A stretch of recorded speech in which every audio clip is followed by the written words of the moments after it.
He's so mad. This is when the villain heart started. Oh, shit. Let's watch. 7th President of the United States, President Donald J. Trump.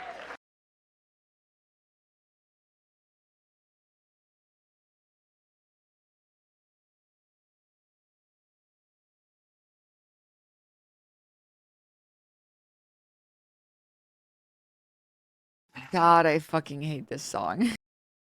Wow, that was very beautiful, but this has not been an easy evening, all these awards. Do I have a say in those awards, all those awards? But it's great to be back at a place that I know very well because I built it. And I'm very proud of it because I built it for $2.9 billion less than the Federal Reserve building, which is a lot smaller, by the way. Figure that one out. But I am delighted to be. It's giving Manosphere Chuds on Twitter being like, men built everything. Us men, we built everything. It's like, last time I checked, you couldn't even build a fucking birdhouse with your parents because neither of your parents fucking like you. I don't know what the fuck you're talking about. We built. Who's we, bro? Maybe some men have been building. You're not building shit, bro. The fuck are you talking about? Huh? Here at the White House Correspondents' Dinner. Amazing people. A lot of people that I like. Some I don't like at all. But I respect most of them. I must say that. You do a great job, amazing job, and it's an honor. As I said 3 months ago, the show must go on. We were backstage. Everyone and clap. We both wanted to just have it go on, whether it was 2 o'clock, 3 o'clock in the morning, it didn't matter. But in the end, it made more sense to do it the way we're doing it. And we had a great news conference at the White House, in a very important room. And you did very well. I think we all did very well. It was a hell of an evening, I can tell you that. Won't soon be forgotten. Why? She looks so uncomfortable.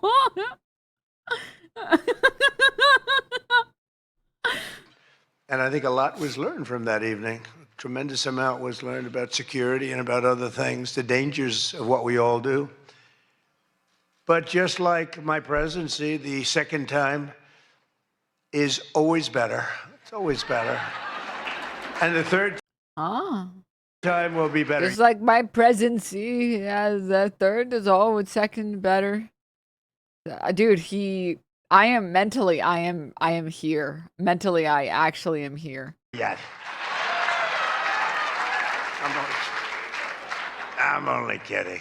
Wait, what did he say? Always better. And the third time will be better yet. I thought I heard him saying, yeah. I'm only kidding. From the earliest moments after the attack on our dinner last April, I knew we had to reschedule this event as soon as possible. We had to do it very quickly, and we met very quickly. Are the only white-ass people here? I mean, think about the type of crowd you gotta pull to get a bunch of people to laugh at a Trump joke, just really quick. Just really fast. And we figured something out, but the attempted mass murder at the Washington Hilton, that's what it could have been, was an assault on our democracy itself. Very serious situation. Many of you were there with me, and some showed extreme bravery, like Pete Hegseth, Steve Miller, Tom Holman. Really? They were standing on tables, and most of you were under the tables, okay? What? But they did. They showed. I saw every one of them that was standing up in those tables. I didn't know if they were brave, if they were smart, if they were stupid as hell.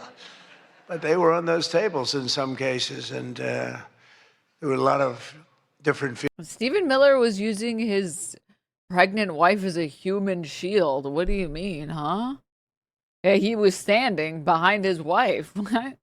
Feelings going on in the room at that moment. But after hearing the gunshots, many people yelled, "Get down, get down," which caused Nicki Minaj to start twerking. Do you believe it? Get down. She's the only one that Huh? What?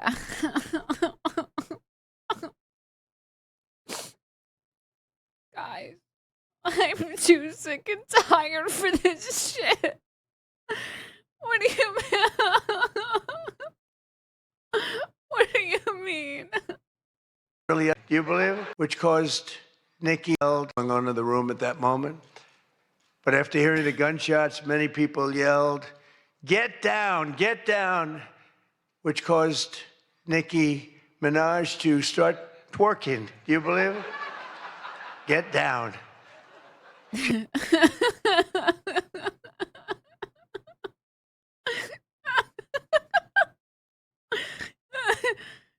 All the white people laughing at this, and then the one character with any melanin going.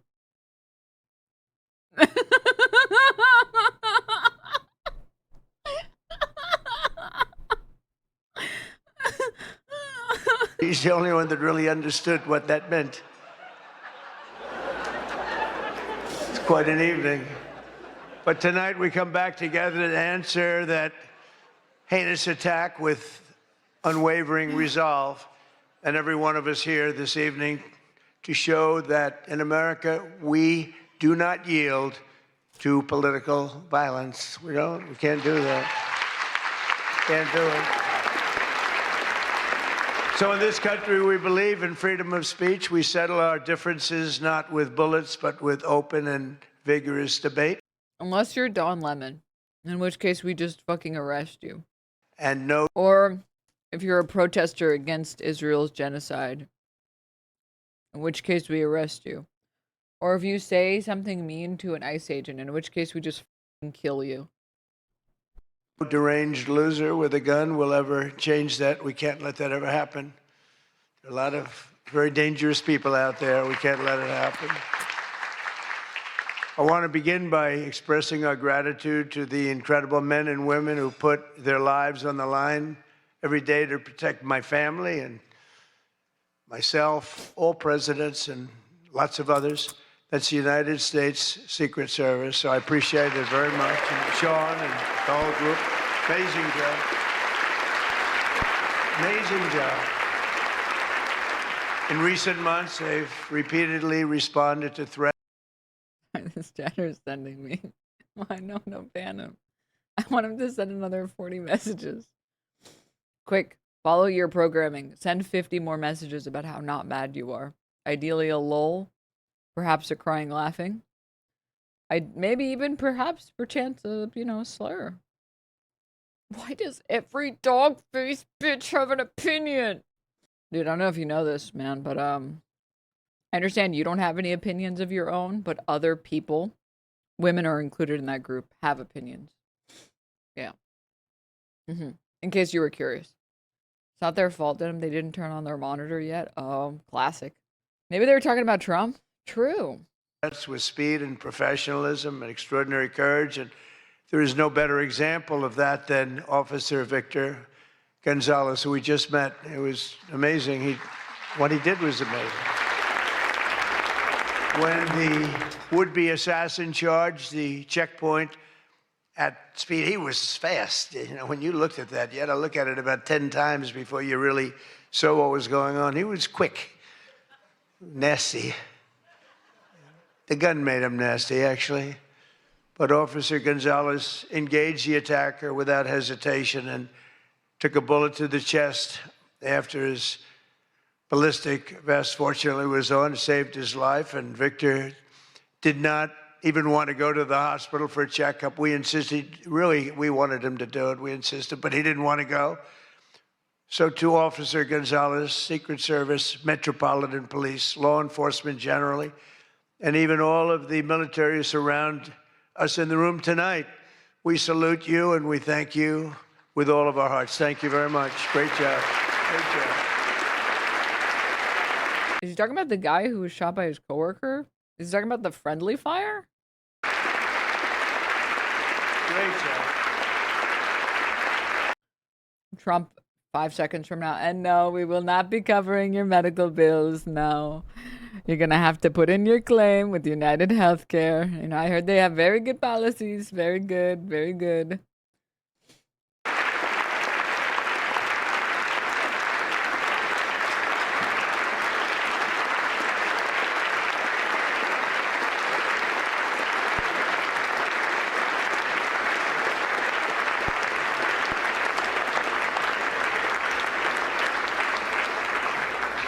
These are great people. So this evening we're picking up right where we left off, so let's have a little bit of fun. You know, I said, what do we do here? Is this supposed to be fun? Am I supposed to be serious? Am I supposed to be a comedian? So I guess you said maybe a little bit of everything. I know one thing, I could never have done the speech that I had ready just a short while. Oh, that was going to be a doozy. I was so psyched. I was going to rip people. And I don't know, just something changed. It's really for the better, but I just wouldn't want to do that. But we'll do a little ripping if you don't mind. We'll do a little ripping. Do a little bit of ripping. But it is true. I said, how do we handle this? It's going to be a different kind of an evening, and it is. And in many ways, it's a more beautiful evening, actually. Everyone's looking really good tonight, and I know it was not easy finding shoes to go along with your bulletproof vest, which many people didn't want to wear because they'd rather die than look 20 pounds heavier. You know that, right? We have that a lot. They put a...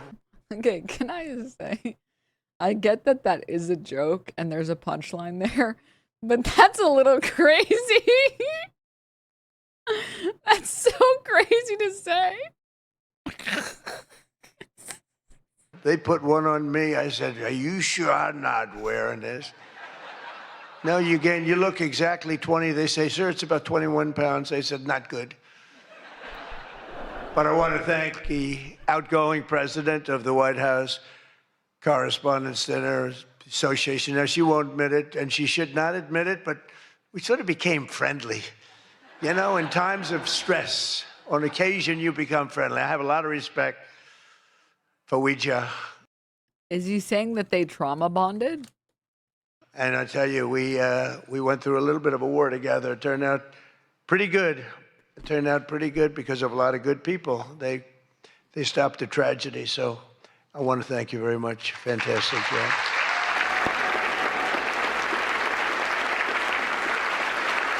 And Ouija worked extremely hard to ensure this dinner was rescheduled. And we want to just thank her family. I just met her parents, her children, her husband. What a perfect family. So it's really great. Thank you very much, all, for putting up with this. For putting up with this, right? But let me also thank the incoming president of the Correspondents Association, Jackie Heinrich. She can be very tough as a reporter, I will tell you. She can be nasty. She looks so beautiful, but she can be so nasty. How could that happen? But she just got married to a very successful congressman, a very good congressman. I'd like to have a couple of more votes from it. That's okay. On occasion, he chose a little independent. Haha. Like in the legal way? Or in the, I need you to find some votes. I need you to find some votes. I need you to look and I need you to find some of the votes. We need about, what was the number for Georgia? 13,000 votes or something like that, I think. I need you to find 11,000 votes. We need a few more for him. We don't like that. But now he's a very professional guy and he loves our country. But that's a big thing. I just see what takes place. We're talking about what takes place to be in the position that you're leaving and that Jackie's coming into. And it's a lot of work, a lot of friendships, a lot of talent. And so, Jackie, congratulations.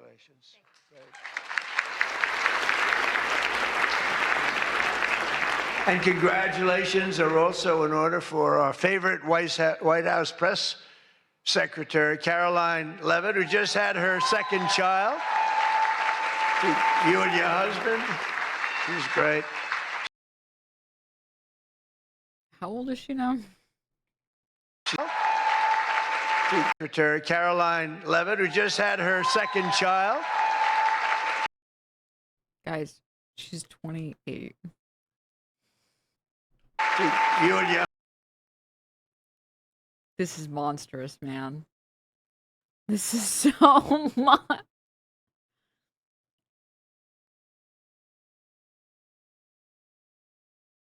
Dude, Mar-a-Lago face needs to be studied. I can't believe this shit is legal, man. Husband, she's great. She's done a fantastic... That Botox is bad. It's not Botox, it's that filler. The filler is so bad. Fantastic job. We all love her. She's done a fantastic job. She's another one. She can be nasty. But sometimes she has no choice, right? But Caroline may have one of the hardest jobs in the White House. She has to deal with all. Filler, is that what we call baby weight now? We all saw her fucking lip injection sites on the cover of was it Variety magazine? Girl, it is not baby weight. No, it's filler, because that's what it is. All of you, all of the time, and you can be very difficult. You can be very, very difficult people, but I'm probably being a little bit oversensitive. Sometimes I really do think that some of you don't like me. In fact, I read a report, I get 93% negative publicity. 93, so how the hell did I win the election by so much? Think of it, I don't think that's true. I can't believe it. Filler never really goes away, just migrates. So a lot of people will get it over time, start to get what's called pillow face. Well, my understanding was that some of it goes away, but like there's a lot of spots where it's like super migratable or something. Also, realistically, I feel like a lot of it was Vanity Fair sent a link, but it got nuked. Wait, let me find it. Hold up. To the chatter who said baby face.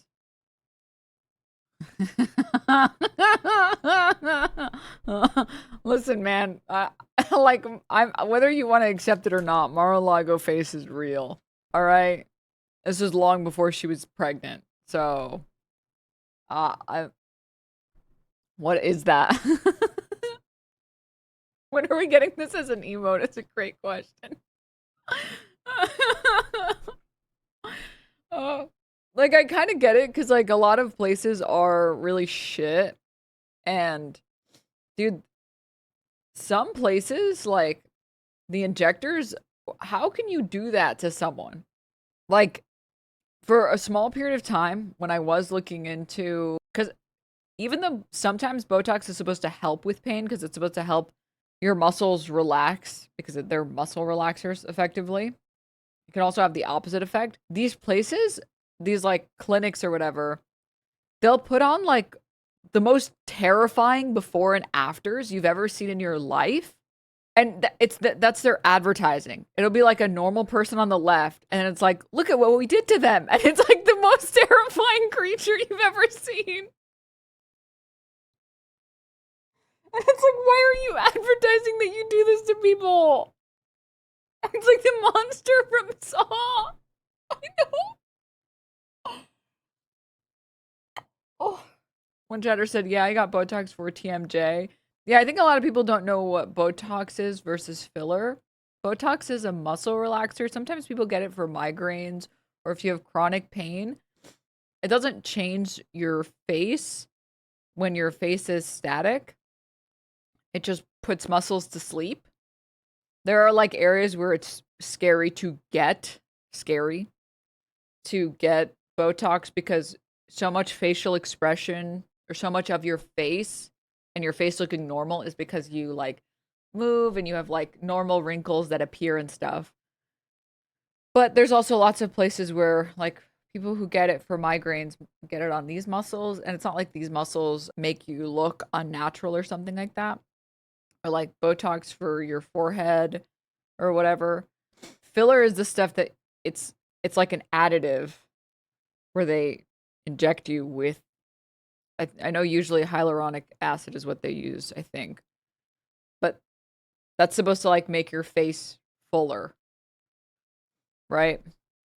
But I feel like it's also a little bit, the Mar-a-Lago face is so unique that I feel like it's obvious to tell when someone is going for the Mar-a-Lago face. Yeah. One chatter said, I have had some filler in lips and cheeks. It can be well done. It just needs to be a subtle shape. It's not overly done like this Final Fantasy world looking fiend on screen. I know, isn't it so up? It's like, I feel bad for the clinics or whatever that do good work out there, because so many clinics are like monstrous, dude. So many clinics are fucking terrifying out there. But I think also they're probably just like upselling. And they're just like, they must just be telling everyone to get injections everywhere all the time. Butchers among artists.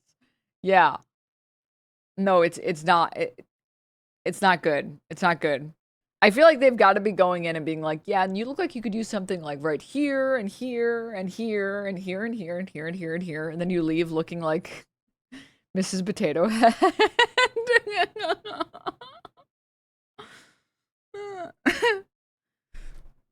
If it's 93, in the 80s maybe, but not 93.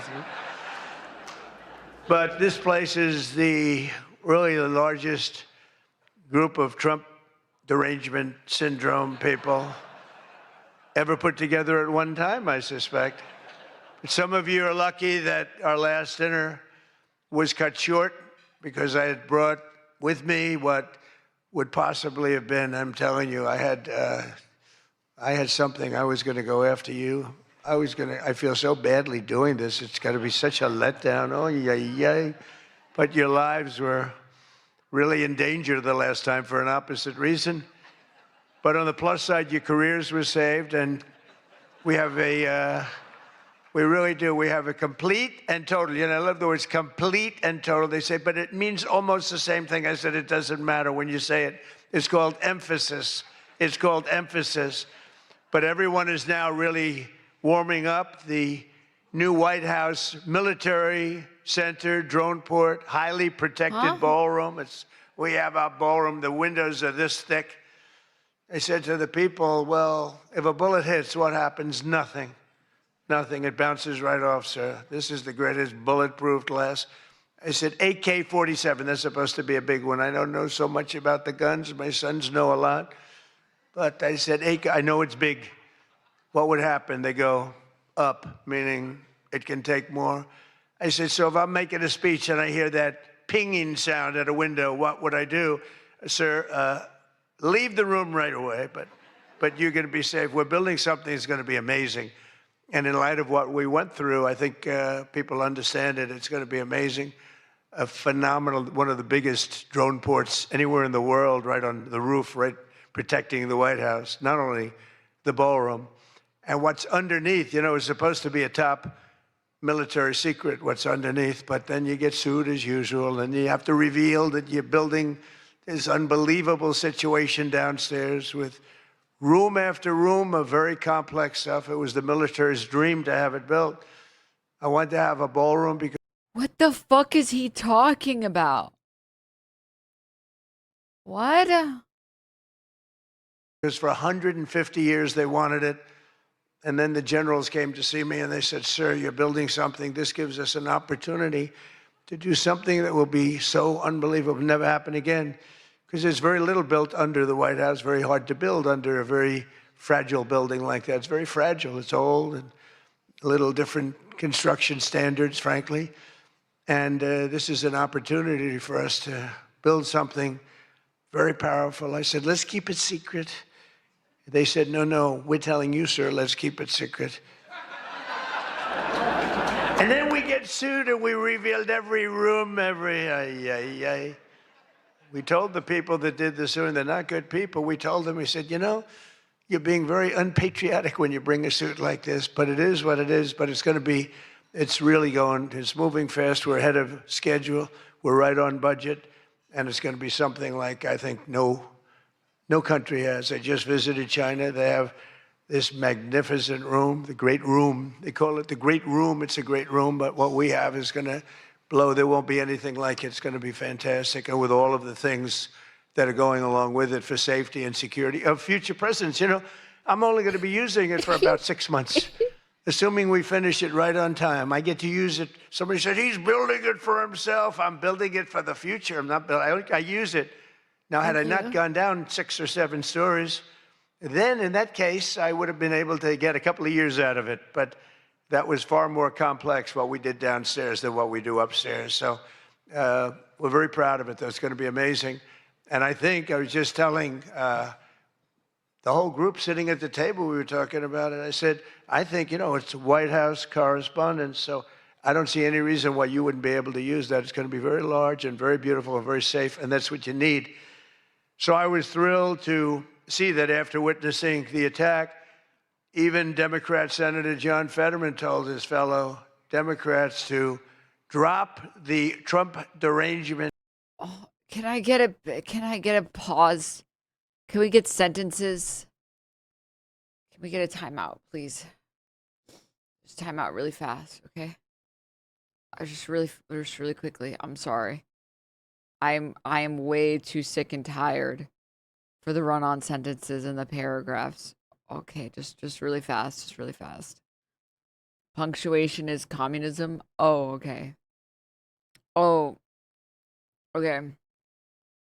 Sorry about that. Sorry about doing a communism. My bad. My apologies. Sorry. After watching the interview with Zoran and Jon Stewart, this is frying my brain. Yeah, I'm kind of like barely here, man, okay? If you want to see pictures of what an AK can do to 3-inch thick bulletproof windows, let me know. Do you know a guy? Do you know a guy that can... We can't slow down. In case you haven't noticed, there's a Cheeto in the White House. We gotta do better. Wait, the chatter said I build armored structures, so I test the materials, so sometimes. I thought you were just gonna link a video. Wait, you actually know a guy.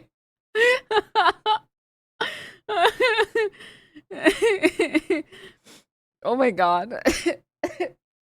Okay, sorry about that. I was trying to press the mute button and I couldn't make it in time.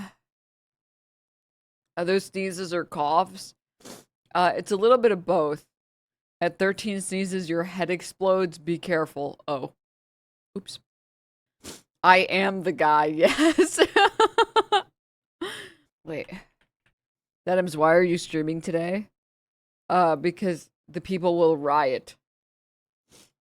That is why. People will riot. Sorry, I'm closing tabs really fast. I just need 5 seconds to catch my breath and to like regain my brain cells after that Trump section. Wait, I wanted to pull this up and then I got stun locked. People think filler always looks bad because well done filler is subtle and you can't tell they've had filler done unless you see befores and afters. I would agree with that, I think. I think people just see like this and they're like, this is what everything looks like. This must be what all filler looks like, which is understandable again, because I think most places do crazy things to people. Whereas like, I feel like there are very few places that actually advertise something reasonable. I feel like most places advertise like, hey, we can do this to you. I feel like most places, this is what their befores and afters look like. Oh, I can't grab this. Why? There we go. Most places will be like, this is what we can do to you. It's like, oh my god, that's kind of scary. Ah! Which is why there's probably so many Caroline Leavitt's out going to like the clinic that starts with saying and telling you you want to play a game. But I feel like there are places that do like magic work, right? Because this is pretty dope, I would say. Oh.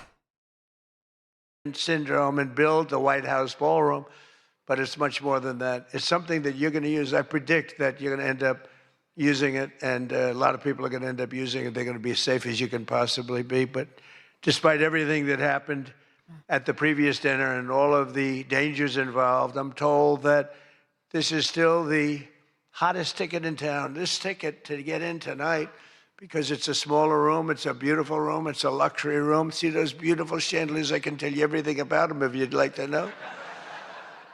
See that beautiful Capitol above? See the beautiful Capitol? See everything, the brass. Those chandeliers are great. I'm looking at them, I'm saying... Am I just so sick that I'm not understanding that he... Does he sound incoherent to you guys too? Or is it just because I'm sick? You see the brass, see the everything. It's so good. It's a beautiful Capitol. It's so good. See that beautiful Capitol above? See the beautiful Capitol? See everything, the brass. See the beautiful Capitol. See the everything, the brass. Those chandeliers are great. I'm looking at them, saying, I wonder if I could, I sold this building. And they're doing a nice job, but they're nice people. But I'll tell you, I'm looking at them saying, I wonder... You sold the building? I wonder if I could walk out with those chandeliers, because you can't buy them. They're very special. I won't tell you the fact. I won't mention that they're Czech crystal, because I'd like to say everything's made here, but they are Czech crystal. I won't mention that they're Czech crystal, but also I mention it. And they are beautiful. And the Waldorf people are doing a really nice job. We're proud of them, actually, because, you know, when I left town, I was angry. I was a little bit angry. I was offered a nice price. I said, I'm getting out of that place. And then I said, let's make a comeback. And, but I was very proud of this building. This building was hot. Remember the lobby floor? 82,000 feet. For those in the real estate business, 82,000 feet. That's a major floor. That thing was packed every single night. It was packed, mostly Republicans, I would say, but it was packed every single night. It almost brings back memories. But I left town, and I have just had nothing but good experience. And this might be the best experience of all, having all of these incredible people in this room. It's a great feeling, frankly. It's a great feeling. But tonight's event, thank you. But tonight's event is even crazier than the last time. In fact, it's so successful that I've been informed by CBS News' David Ellison, who's going to do a fantastic job. He's the owner. He's going to do a fantastic job. He's the owner. He bought it, spent a lot of money, and he's going to make, I think, fantastic changes and keep some of the great stuff going. But that next year they're going to call it the Trump White House Correspondents Center. He told me that. And I like that very much. We're going to change the name of it, okay?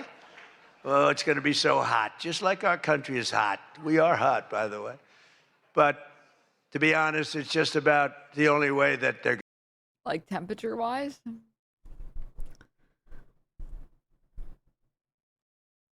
going to ever get me back here. You're going to have to change the name of the dinner. But how's that one going? Not too good. I hope that everyone finally got to enjoy their entire, very delicious beef tenderloins, very special beef.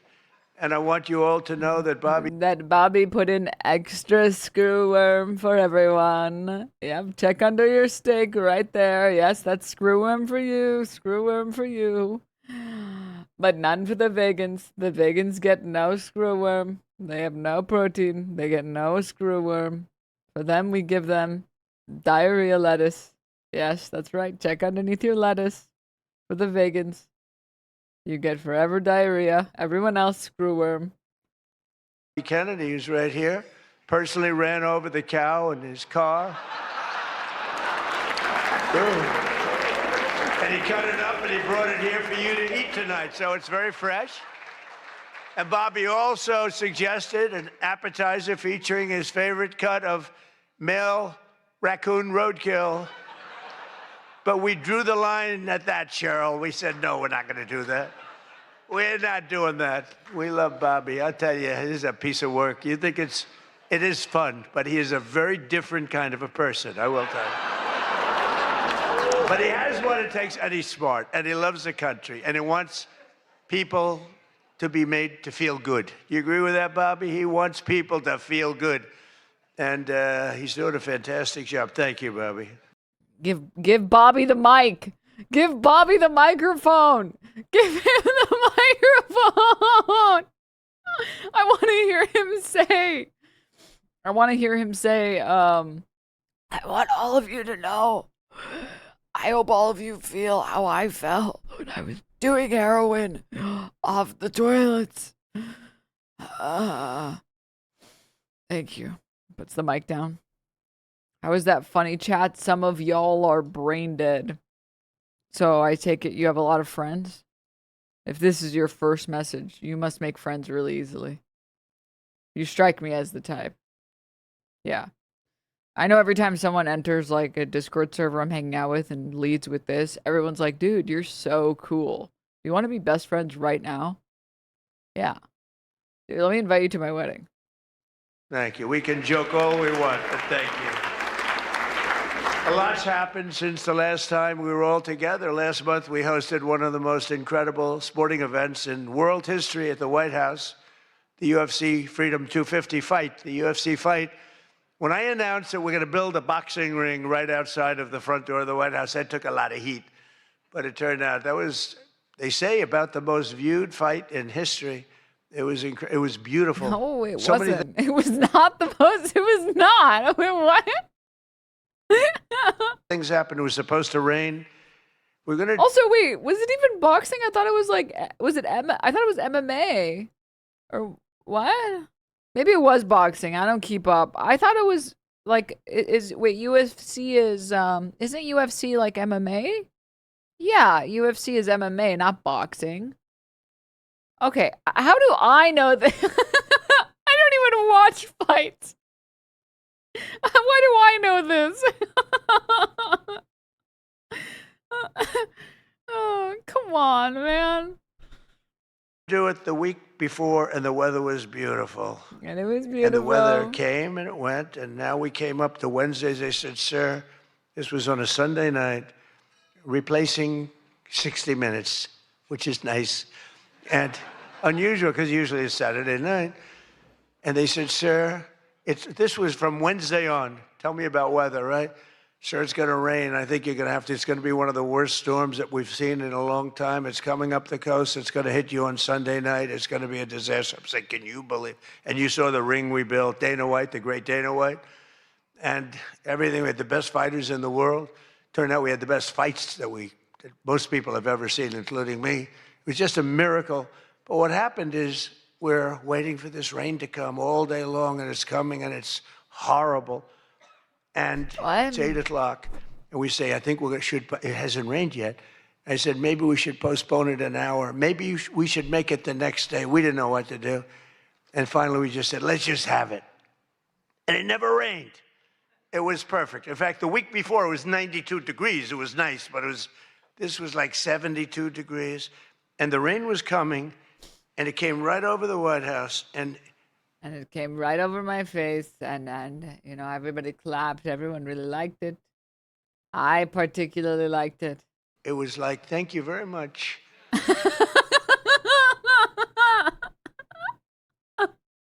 It went like this. And other areas were drenched a few miles away. Is he describing rain? Why is he describing rain? We didn't have a drop of rain. And it was absolutely one of the most incredible things anybody's ever. It was so incredible. The rain went like this. Around the umbrella, the rain went like this. Under the umbrella, no rain. Outside of the umbrella, the rain went like this. It was incredible. It was incredible. This is not a good video to watch when I'm this sick. Guys, I can't tell how much of it is I can't tell how much of it is because I'm delirious and how much of it is because Trump is delirious.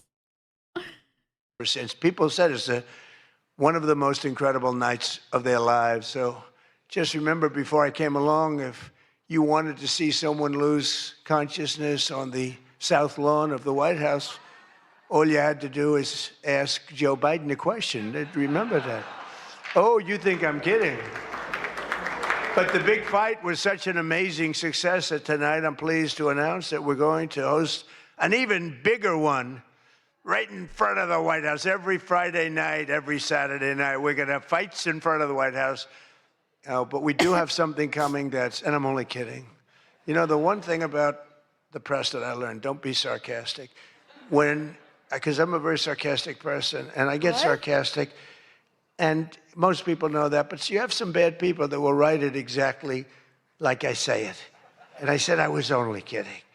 But we are going to have Indy 500. Roger Penske's coming in mid-August, and they're going to have it all throughout Washington. Wait, so are you guys having fights or not? I don't understand. The greatest cars, the greatest drivers in the world. And that's going to be something. Already they have over 350,000 people signed up, going down Pennsylvania Avenue, around the Capitol.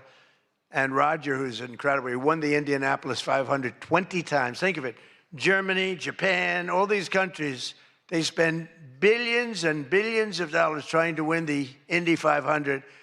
And Roger wins it. He literally won it 20 times. On the 18th time, I said, you know, that's amazing. I'm going to give him the Presidential Medal of Freedom. And I had him up, And then he won it 2 times after that. The guy's amazing. And he lost the last one by about 6 inches, if anybody watched it. So they're coming here, and it's going to be something really exciting. We have unbelievable events. Look, it's an unbelievable country. And on July 4th, we were over at the mall, and it was raining. It was supposed to be really bad again. And we had 450,000 people show up, and that's a light number. And I was told, sir, we're going to have to cancel the event. This was not good. And it was drizzling a little bit, not raining very hard. And people are calling me, friends of mine were calling me. And I got a call from Brett Baer. Brett Baer said, it's not raining. I said, where are you? I'm standing at the mall, and I'm waiting to go in the White House. Then others called up. They said the same thing. And I said, you know, this is terrible. But there was lightning, not big lightning. What the fuck is he talking about? What the fuck is he talking about? But you don't have to have big lightning. It takes just a little bit to do some big damage. So they said everybody must leave. 450,000 people were forced to leave, and they left. And then I said to myself, I said, let me call up and find out what the hell's going on. And I called up and I spoke to a brilliant young man. He said, don't worry about it, sir. We can do it in a couple of weeks. I said, you can't do it in a couple of weeks. This is the 250th birthday. In 2 weeks, what are we going to do? Say, let's go? We're going to have a redo? No. I said, I'll speak if I have to speak at 3 o'clock in the morning, 2 o'clock, 1 o'clock, I don't care. Call them all back. They're all gone. 450,000, and most of them were in cars. They were heading back to Texas, and it was sad. And we said the show must go on. Very much like here, we said the same term, right? The show, it's a great term. It's true in life. The show has to go on. The show must go on. And I said, the show must go on. I put it out on Truth. The show must go on. And we had probably... Did you guys catch that? The show must go on. Did you guys catch that? Did you guys... I don't know if you guys caught that. Did you guys catch that? The show must... It's going to be on the test, guys. Did you catch it? Peter, 150,000 people. Come back. Come back. Up higher. Maybe. Thank you. Let's stand up, Peter. Tell them. More, right? It might have been more, but it was amazing. It was just an amazing crowd, and actually worked out better. A little like this, it worked out better than if we had done it at the normal 7 o'clock, 8 o'clock time. It was incredible. We started speaking at 11 o'clock in the evening, but tremendous numbers of people, thousands and thousands came roaring back, and it was a great evening, and it was a celebration. And we didn't do it the following day, and we didn't do it 2 weeks later. We did it when we were supposed to do it. It was a fantastic celebration. But I can exclusively reveal to you this evening that for the heaviest of the heavyweights, we will have sloppy Chris Christie, one of the sloppiest human beings you'll ever meet. Oh, he's so sloppy. He gave it to me so sloppy. It went like this. And then it went like this. Fighting, I would say, I could mention the governor of Chicago, but I'm going to mention instead Jerry Nadler. And they're fighting for a big piece of cheesecake, big fat piece of cheesecake. Who the hell wrote that line? But it is true. And then you have a Congresswoman, Alexandria Ocasio-Cortez, AOC +3. That's her 3 friends, right? AOC +3, and I watched her give that answer when she was over in Europe. It was not a good answer. If I ever gave that answer, I would be out of politics. Remember, you cannot have a 19... There's nothing that he could say that would take him out of politics. He's literally a 38-time felon, bro. 15-second wait time to answer really a very quite simple question. But we'll then have a rematch against an extreme, simple question on a foreign policy from Munich Security Conference. It was a big security conference, and this was our first time up in terms of that. And we had a sort of little preview, and then Anderson Cooper was going to fight Lawrence O'Donnell. I'm not a fan of Lawrence O'Donnell. I like Anderson, actually, because he's covered me well for many years. Then he went bad as soon as I went for politics. But for years, he loved interviewing. I did so many interviews with him, and he was great. But, you know, he's got a little different persuasion than me in many ways, actually. And Lawrence O'Donnell, never liked him, never thought he had any talent, but he's still making a living, so I can't knock it. But we had a contest for who had the lowest ratings and the lowest IQ on television, and that was actually Don Lemon, I think. You know, when I said that he's the dumbest man on television, I said, you know, when you say some things, you never make a comeback. It's not like, oh, gee, hey, Don, let's have dinner some night. But I know what I'm saying. And then you have Bette Midler and Jane Fonda actually held a concert to protest the first UFC fight. They didn't want to see the fight. And very few people want. They held an event. Like 3 people showed up. And given the choice between seeing some of the really beat up faces of the UFC, almost everyone chose the people in the UFC. It was between the 2 of them or the UFC. And what about Bruce Springsteen? What the hell happened to that guy? He looks like hell. I don't care what anyone says. I'm not supposed to say. I'm sure he doesn't like the way I look, but I don't. Dude, saying that with your fucking throat pussy just on full display for fucking is crazy. It's so insane. You guys know, like, if you guys ever, like, tried to edit a photo and then there's, like, sharpen. He literally looks like you took it to max sharpen. He looks like an old used leather bag. He looks like JD Vance's couches after he's done with them. Like, to talk about other people and how they look when this is how you look is so crazy. I look so bad. But at a recent concert, Bruce, all he did was talk politics. He ought to run for office. That'd be interesting. But all he talked about, he made 4 political speeches in his 3-hour show. The tour has been renamed Bored in the USA. And his new song was so bad that Chris Christie, who's like a fan, you know, he goes out and tells everybody how he hates Chris Christie. Keep that guy out of my... And I see Chris Christie there again, high-fiving Bruce Springsteen in the aisle. And Bruce Springsteen saw him and didn't even lift his hand up. And I just wanted, because I used to be friendly with Chris. Chris, when somebody doesn't like you, write them off. Forget it. You got billions of people in the world. You don't have to make a jerk out of yourself. But usually a comedian hosts this dinner, and I think we sort of changed it. Tonight we're going to have somebody who I think is really spectacular, but I've watched comedians get up for the dinner, because I have been here actually quite a few times, people don't realize. And there's one time in particular when Barack Hussein Obama hosted this. Do you know who that is?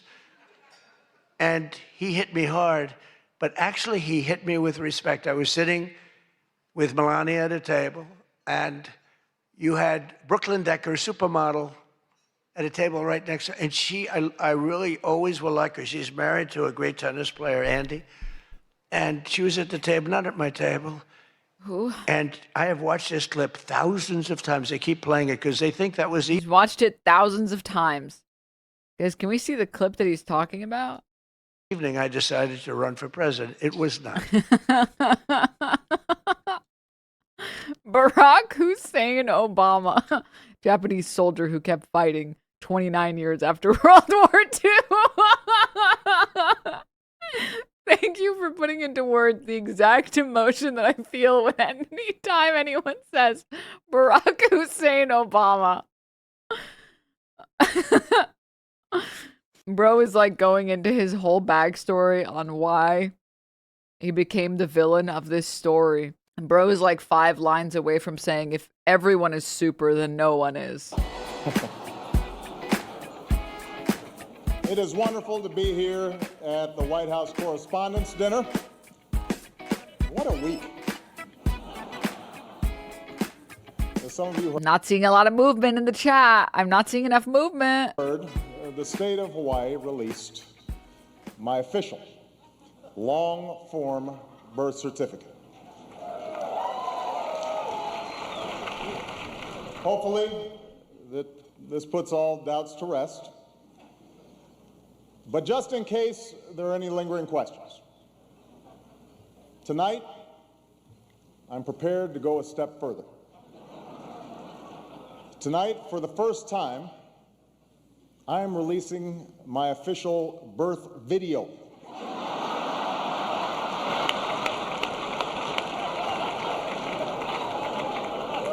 Now, I warn you, No one has seen this footage in 50 years. Not even me. But let's take a look.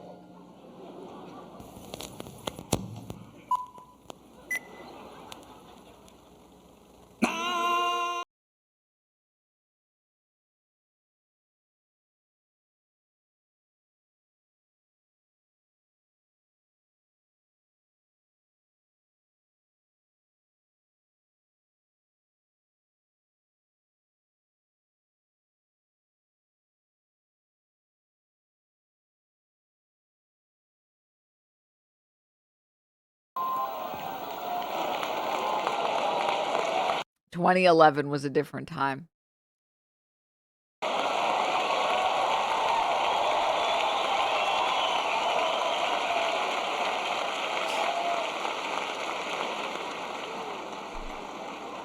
Oh, well. Back to square one. I want to make clear to the Fox News table, that was a joke. That was not my real birth video. That was a... Okay, it is pretty funny. Like I gotta say. Call Disney. This must have been right before they made comedy illegal. And then, you know, like legal again, but yeah. If you don't believe me, they have the original long-form version. There's a vicious rumor floating around that I think could really hurt Mitt Romney. I heard he passed universal health care when he was governor of Massachusetts. Someone should get to the bottom of that. And I know just the guy to do it. Donald Trump is here tonight. Okay, that was also pretty funny. Wait, Dems, I don't get it. He's not talking about the rain at all. When does he start making shapes of what the rain was doing? Now, I know that he's taken some flack lately, but no one is happier, no one is prouder to put this birth certificate matter to rest than the Donald. And that's because he can finally get back to focusing on the issues that matter. Like, did we fake the moon landing? What really happened in Roswell? Oh, he's so mad. This is when the villain heart started. Oh, shit.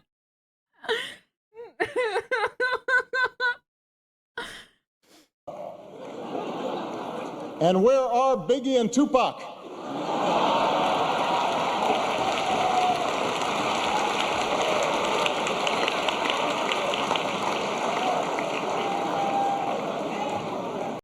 Just a reminder, he said, I watched it thousands of times. All kidding aside, obviously we all know about your credentials and breadth of experience. For example, no, seriously, just recently in an episode of Celebrity Apprentice at the steakhouse, the men's cooking team did not impress the judges from Omaha Steaks. And there was a lot of blame to go around, but you, Mr. Trump, recognized that the real problem was a lack of leadership. And so ultimately you didn't blame Little John or Meatloaf. You fired Gary Busey. And these are the kind of decisions that would keep me up at night.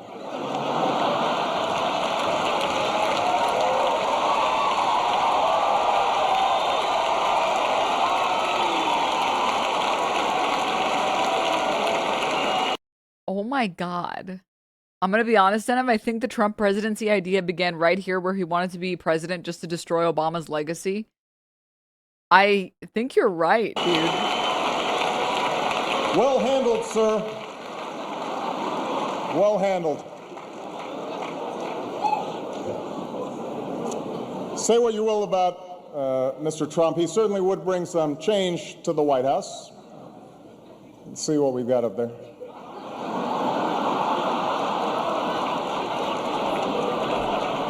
And it's a photo that says Trump, and and then the White House in the neon in neon.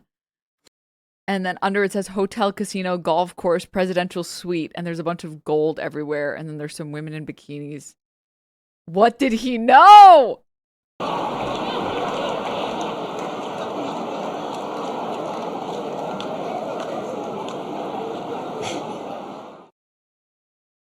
Dude, I can't get over the... Oh my God. This is literally the Trump origin story. Ready for takeoff. What the? Who are you supposed to be? Well, I'm Incrediboy. What? No. You're that kid from the fan club. Brody. Buddy! My name is Incrediboy. Look, I've been nice. I've stood for photos, signed every scrap of paper you pushed at me, but this is... No, you don't have to worry about training me. I know all your moves, your crime-fighting style, favorite catchphrases, everything. I'm your #1 fan. I've watched it thousands of times. Hey, wait! And Incrediboy! Hey, aren't you curious about how Bro, I get around? it's literally him. I want to get like the monologue. Is it over here? I can help you. You're making a mistake. The injured jumper. You sent paramedics? They've already picked him up. The blast in that building was caused by Bomb Voyage, who I caught in the act of robbing the vault. Now, we might be able to nab him if we set up a perimeter. You mean he got So what you're telling me is we have to blame Barack Hussein Obama for this. away? Well, yeah. Skippy here made sure of that. Incrediboy! You're not affiliated with me! Oh my God. ... blame the black president spacebar ? Nice try. Very funny. Very funny. Nice bait. Nice bait. All right. In fact, I let's go back. like her. She's married to a great tennis player, Andy. And she was at the table, not at my table. And I have watched this clip thousands of times. They keep playing it because they think that was evening. I've seen it thousands of times. I decided to run for president. It was not.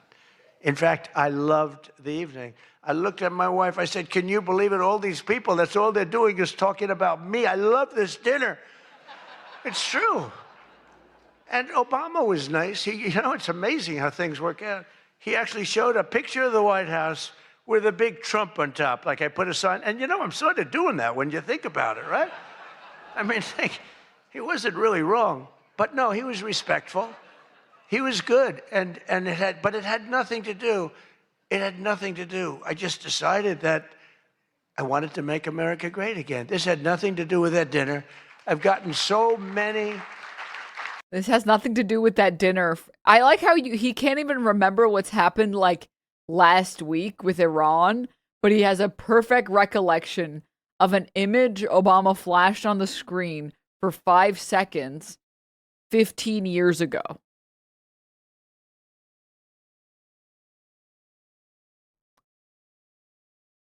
Yeah, I've gotten so many calls, and for years they've been saying, was that the moment you decided to run? Really, no. I left that night, and the press was there. A lot of the same people that I see, they said, did you have a good time? Unbelievable. And some thought I didn't have, but I did have. And I always remember, though, Brooklyn. She was so angry. She was much angrier than me. She was angry. She thought they were mocking me. And they really weren't. It was just one of those things. And I had a great time.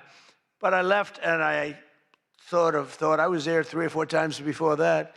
But I sort of thought, wow, that dinner is really something special. And then I ran. I got elected. I thought the press treated me very, very unfairly. And I don't know. I think I made the right decision because you hate to go where maybe you're not wanted, but they did want me. They wanted me for ratings, and they wanted me for other reasons, but not for love. And I said... They didn't love me. They just wanted to use me for ratings. You used me for land development. I'm not going to go. First time that ever happened, I think. Was that the first time? Just about. Presidents always came. And I didn't go for 4 years because I got treated terribly by the press. In my opinion, unfairly. I know unfairly because I know the facts, but I got treated unfairly. I didn't go. And this year I was called by your president and your chairman and all of the people, and they said, we'd like to do it. And I said, you know what, with time goes by, time passes, and you sort of look at life a little bit differently. I said, let's do it. And I didn't know it was going to turn out the way it did. It turned out to be the biggest event in the history of your day. That was by far the biggest, right? For all the wrong reasons. But as I said before, a lot was learned from that evening. So much having to do with so many different things, including security. But it's an honor to do it. This is my first, I mean, I've been to it numerous times, but as president, I haven't been here. And I'm glad, and I said, they said, would you do it next year? I said, I will be back next year. Now, if you get really, really nasty, maybe not, I don't know. But we're gonna be back next year. And well, Jackie will treat me very bad. But this year, the association decided not to have a comedian, so they considered using Jimmy Kimmel, Jimmy Fallon. These guys, they're terrible. They're terrible. Stephen Colbert, these are people without talent. They get a lot, they have talent. You know who has talent? Their agent, getting them the money they get. They have no talent. But they are not comedians. They're not funny people. They're angry people. They're sick people. But the association really put on a big show, and they have somebody very special. I look forward to seeing him. And so they thought about going with a professional clown for entertainment, but Adam Shifty Schiff was not available.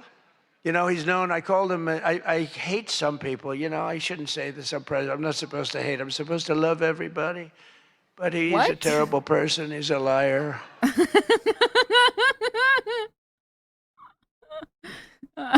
What? The president's supposed to love everybody? What the fuck is he talking about? Also, which fucking guy died and then he said, like, I'm glad he died? Like, what are they talking about? Why are they letting him talk this long? You know? And I called him Watermelon Head because he has the largest head I've ever seen with the smallest neck, pencil neck. How does that big, fat, ugly head stand on a little pencil? Yeah, personally, I call him the anti-Hassan. How does he do it? Some people have it all. Some people are dying of thirst and others are drowning. Pencil neck. Pencil. And then I'm told that even Rosie O'Donnell reached out from Ireland. She really wanted to be here in order to honor me. She loves me very much, and she was desperate to come back to the United States and pay her respect to Donald J. Trump.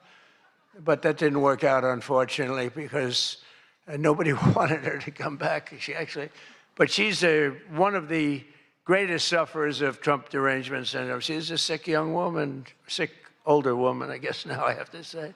So instead, we're honored to have, for entertainment, the very talented mentalist, Oz Perlman. And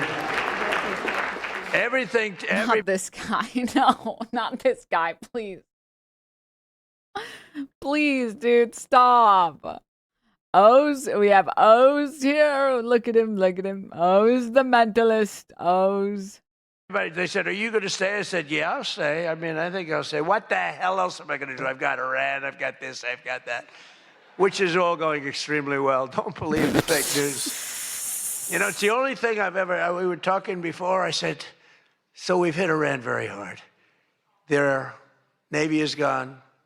Their Air Force is gone. 250 jets, no longer. 159 boats. Good boats. In fact, I said, why the hell didn't we keep them? We could have used them.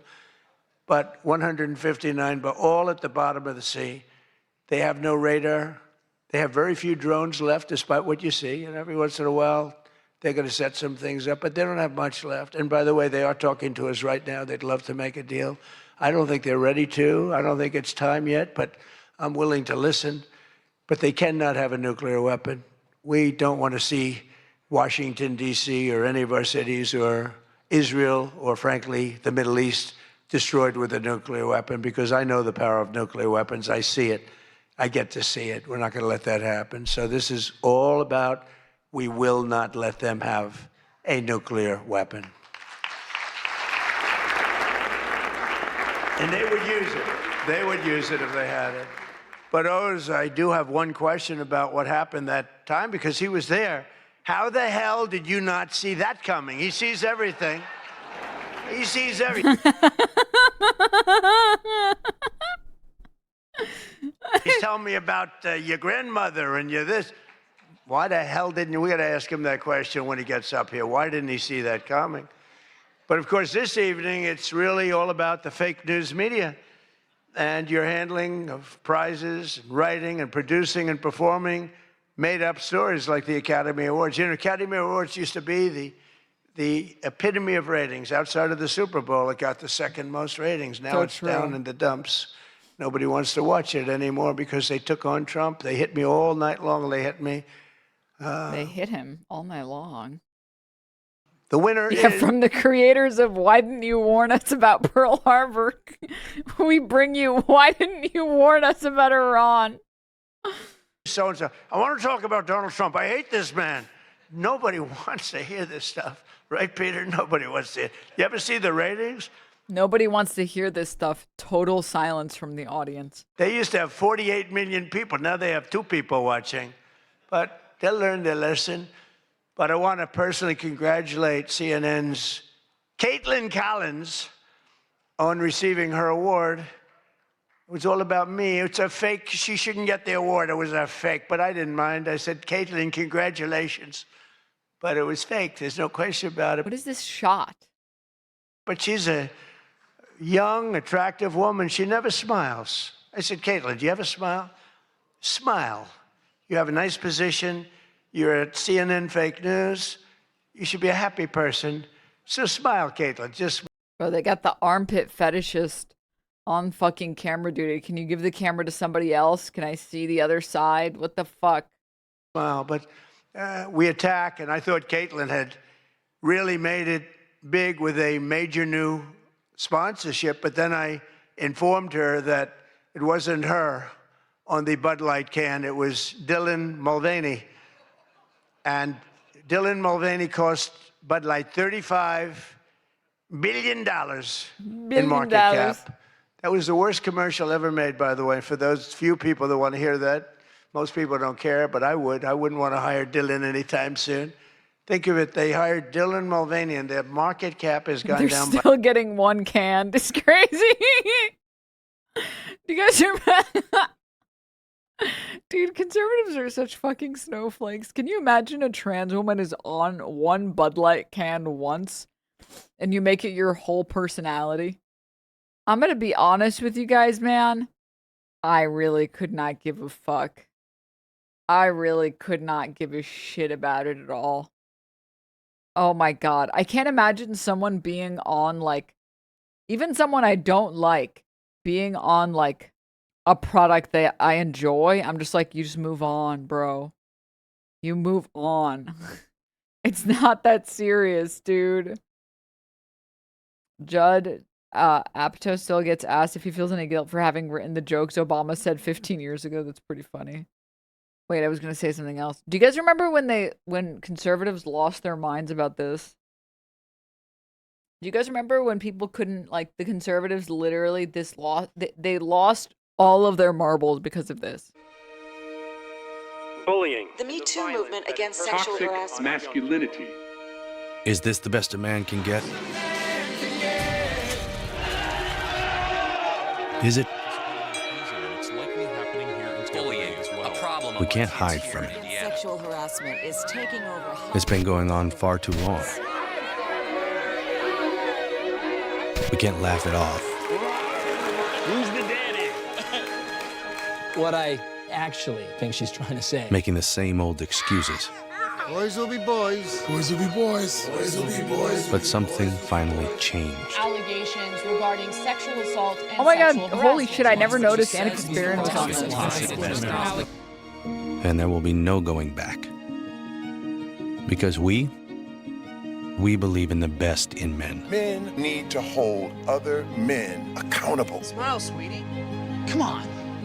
To say the right thing. To act the right way. Dude, I kind of miss Woke 1.0. It's kind of funny as fuck.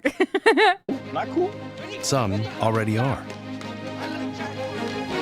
In ways big Yo, men, and small. I am strong. I am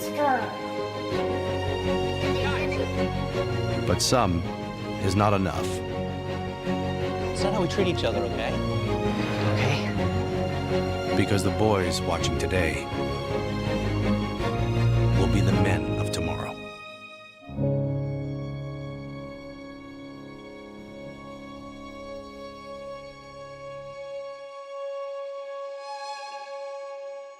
And then remember when the conservatives got so mad that they did this?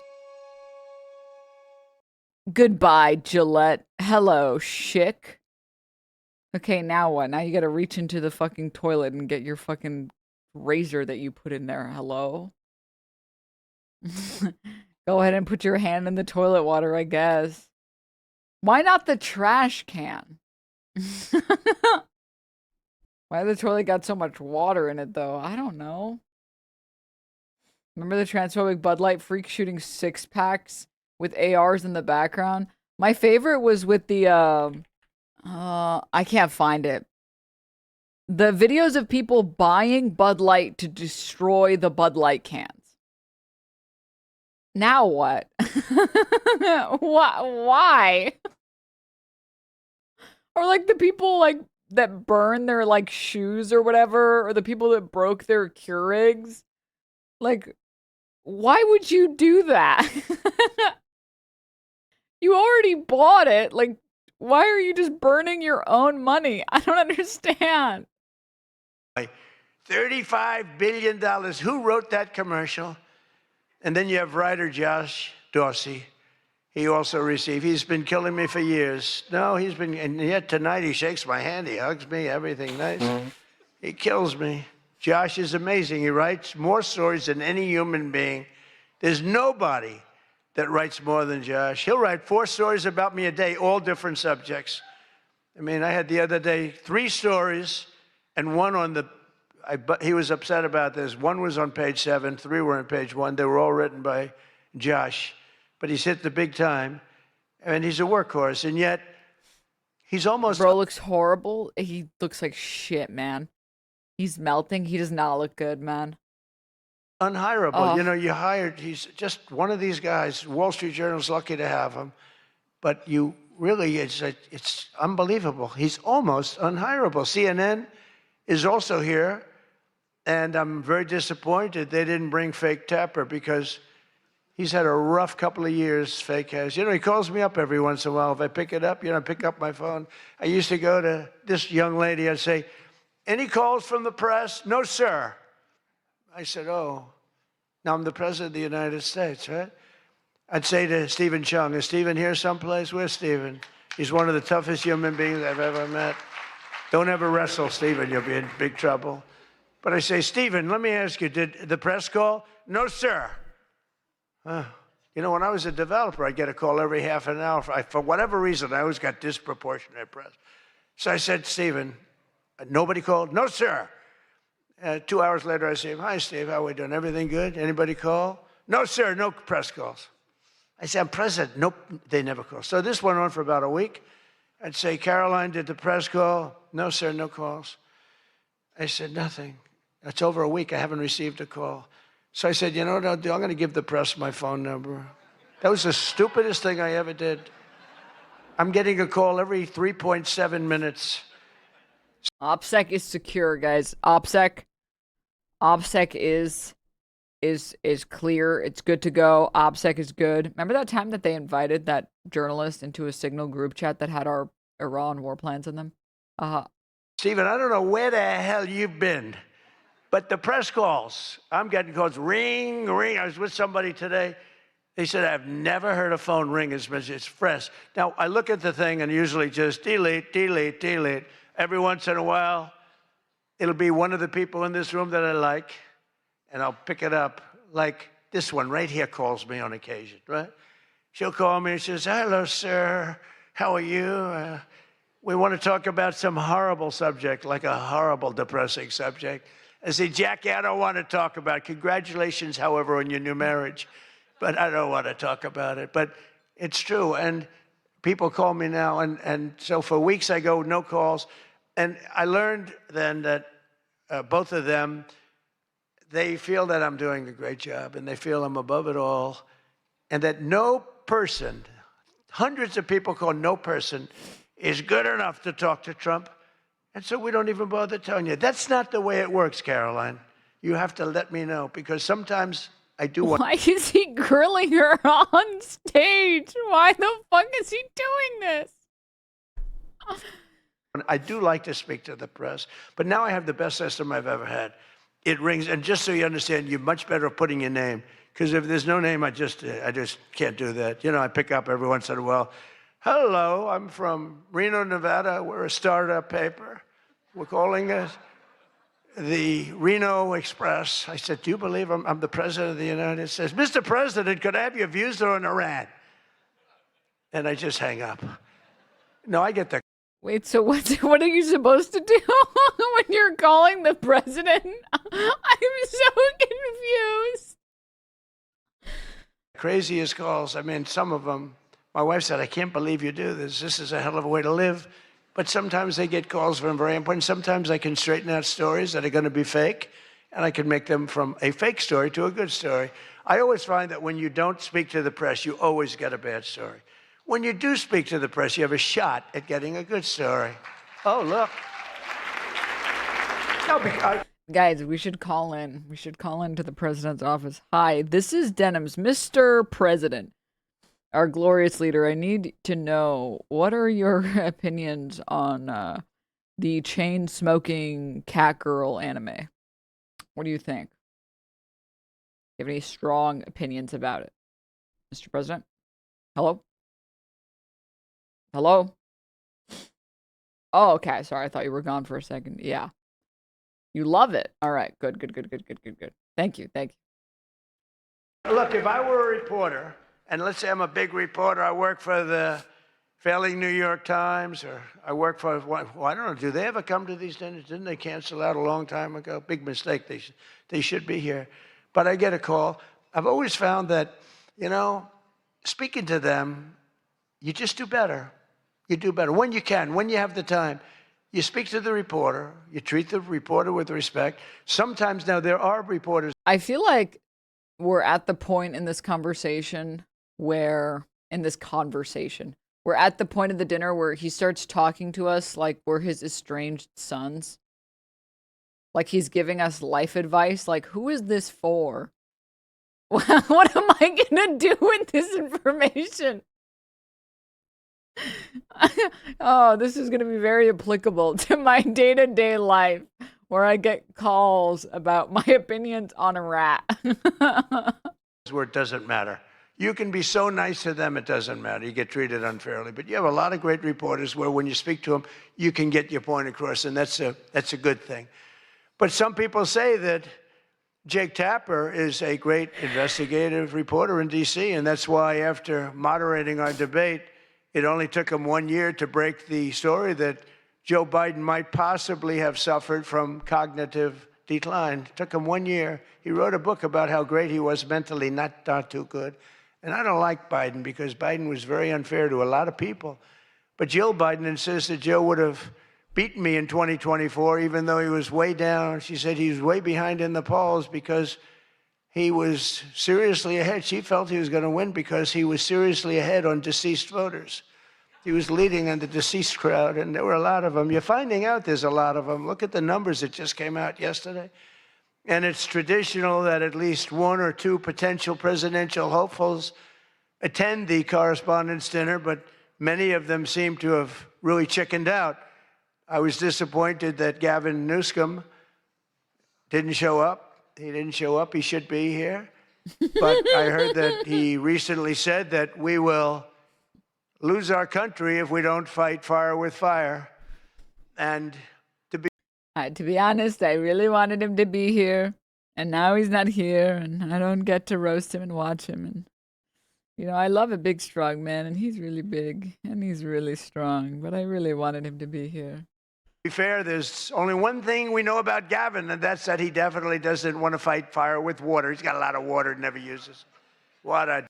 What the fuck? He doesn't want to fight fire with water? He has a lot of water he doesn't use? I think it's supposed to be talking about the forest fires, but does he think he's like, does he think Gavin Newsom personally told the state to not use the water because he's hoarding it?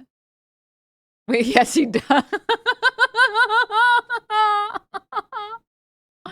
He's talking about, no, I know he's talking about the LA wildfires, but like, I like the universe that we live in, or Trump lives in, where Gavin Newsom is like, you know what? Let it all burn. God forbid we use any of our water. Let it all burn to the ground. All of it. Like, disaster. That should have never happened. But Gavin Newsom recently did a career-threatening, one of the worst interviews I've ever seen, where he said that he can't read a speech. He's incapable of reading a speech. He's a low IQ person. He's smarter, however, than all of the people in the room. And then he gets sued for being a racist, okay, when he said that. But he basically said he has various mental incapacities. He has difficulty in various other ailments mentally. And I'm looking at him saying, this is the worst interview. I'm watching this interview. I said, this is the worst interview I've ever seen given by a professional politician. I've been watching politicians for a long time, mostly on the previous side, because I haven't been doing this too long. How am I doing? Not bad for the number of minutes spent. Not bad. But with Gavin, so he said that all these things, and I said, anybody running against him, all they have to do is take that one interview and you can't lose. oh my God, I can't believe I forgot about this. Sorry, I looked it up to try and remember.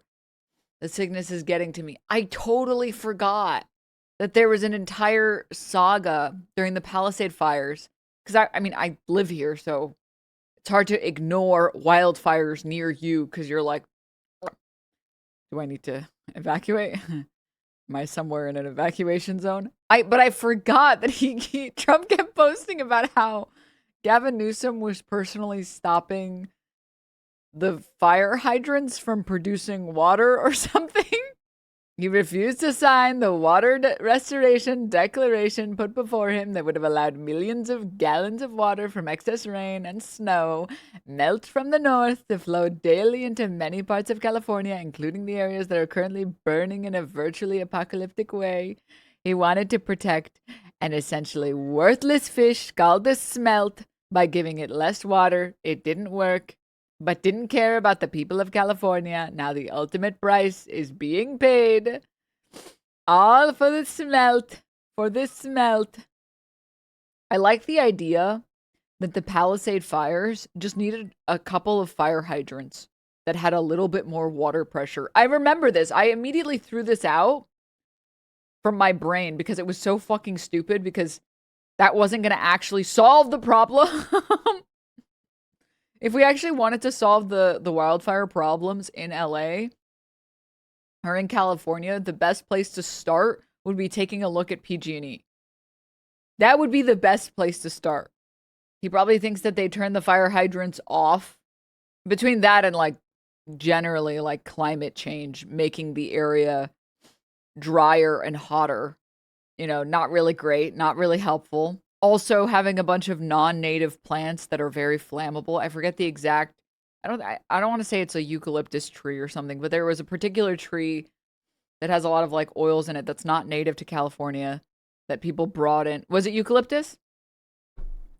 And when the trees burn and the leaves on the trees burn with any wind at all, it carries it and then makes it spread even further.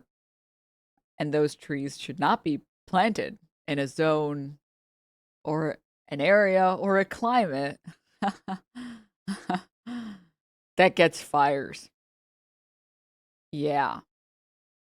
It literally propagates by fire. They also explode. We are eucalyptus. We carry the flame. Stop. Yeah. Maybe if we had like, I don't know, good environmental policy and we held power companies accountable, maybe we would have less fires that ravage. Because like some level, you're not going to stop every single wildfire, but ideally between controlled burnings and actually controlling the local flora and trying to undo some of the climate change that we've already done. Hey, maybe we can get it less bad. Maybe the wildfires don't need to ravage entire neighborhoods before we get them under control. Maybe. Haha. Maybe. I can't tell. This chatter, you're just being sarcastic, right? California will always burn. It has nothing to do with that. You're just joking around, right? You're just joking, right? Here's the King Trump's logic. Central Valley Project provides no water to Los Angeles. The local water system failed because the city's infrastructure was built to respond to routine structure fires, not massive wildfires across multiple neighborhoods. Ann Jeffords, a University of Michigan civil and environmental engineering professor who studies fire engineering, said she doesn't know of any industry standard for designing city water supplies to fight the kind of fires that erupted in the Palisades.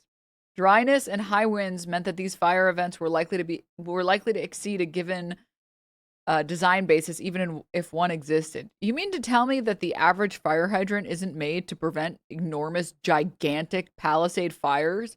Whoa. I can't believe the city's infrastructure wasn't made for some bullshit.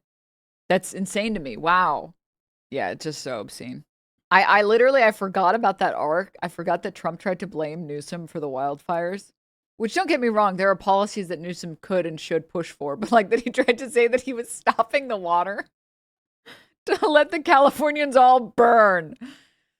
He said, if you're against me, if you're not for me, you're against me, and I'm okay with your house burning to the ground. Like, what exactly is the strategy? Why would Newsom want the fires to burn people's houses down?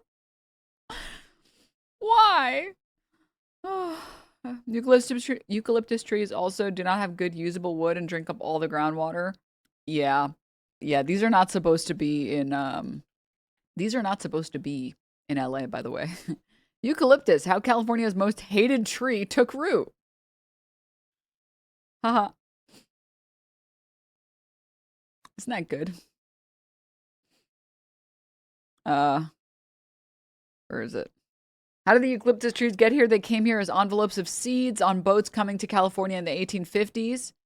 During the gold rush, Australians were among the throngs flocking to a place where wood was in short supply. This was an era of wood power. Wood was used for almost everything, for energy, of course, but also for building every city, moving things around, all the things where today we use concrete and plastic and steel. Besides the practical need to plant more trees, settlers who were used to dense forests also felt that the lack of trees in California's greasy, marshy, scrubby landscape made it feel incomplete. So within a few years, nurseries in San Francisco were selling young eucalyptus grown from seed. They grew remarkably quick, even in poor soil. Oh, that's good. Isn't that good, guys? Thanks, Australia. Thanks, guys. Thanks.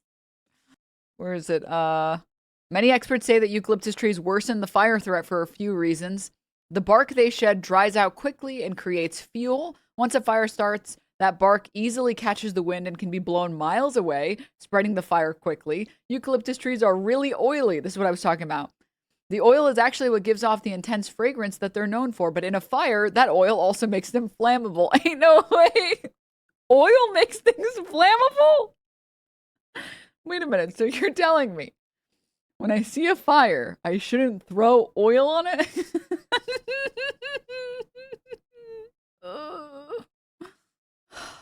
God. Yeah. Anywho, moving on. You're so dumb. The reason why those trees are there is because the naturally occurring koala that spawn sometimes in America. That's true. Sometimes it's just got a really rare drop chance. The spawn rate is just really low for koalas in America, in North America specifically. It's really low, but it's possible. It is a crazy poll. I have seen people open animal booster packs, and I have seen at least one koala pull before. So I know that you can pull that, but it is really rare. It is really, really.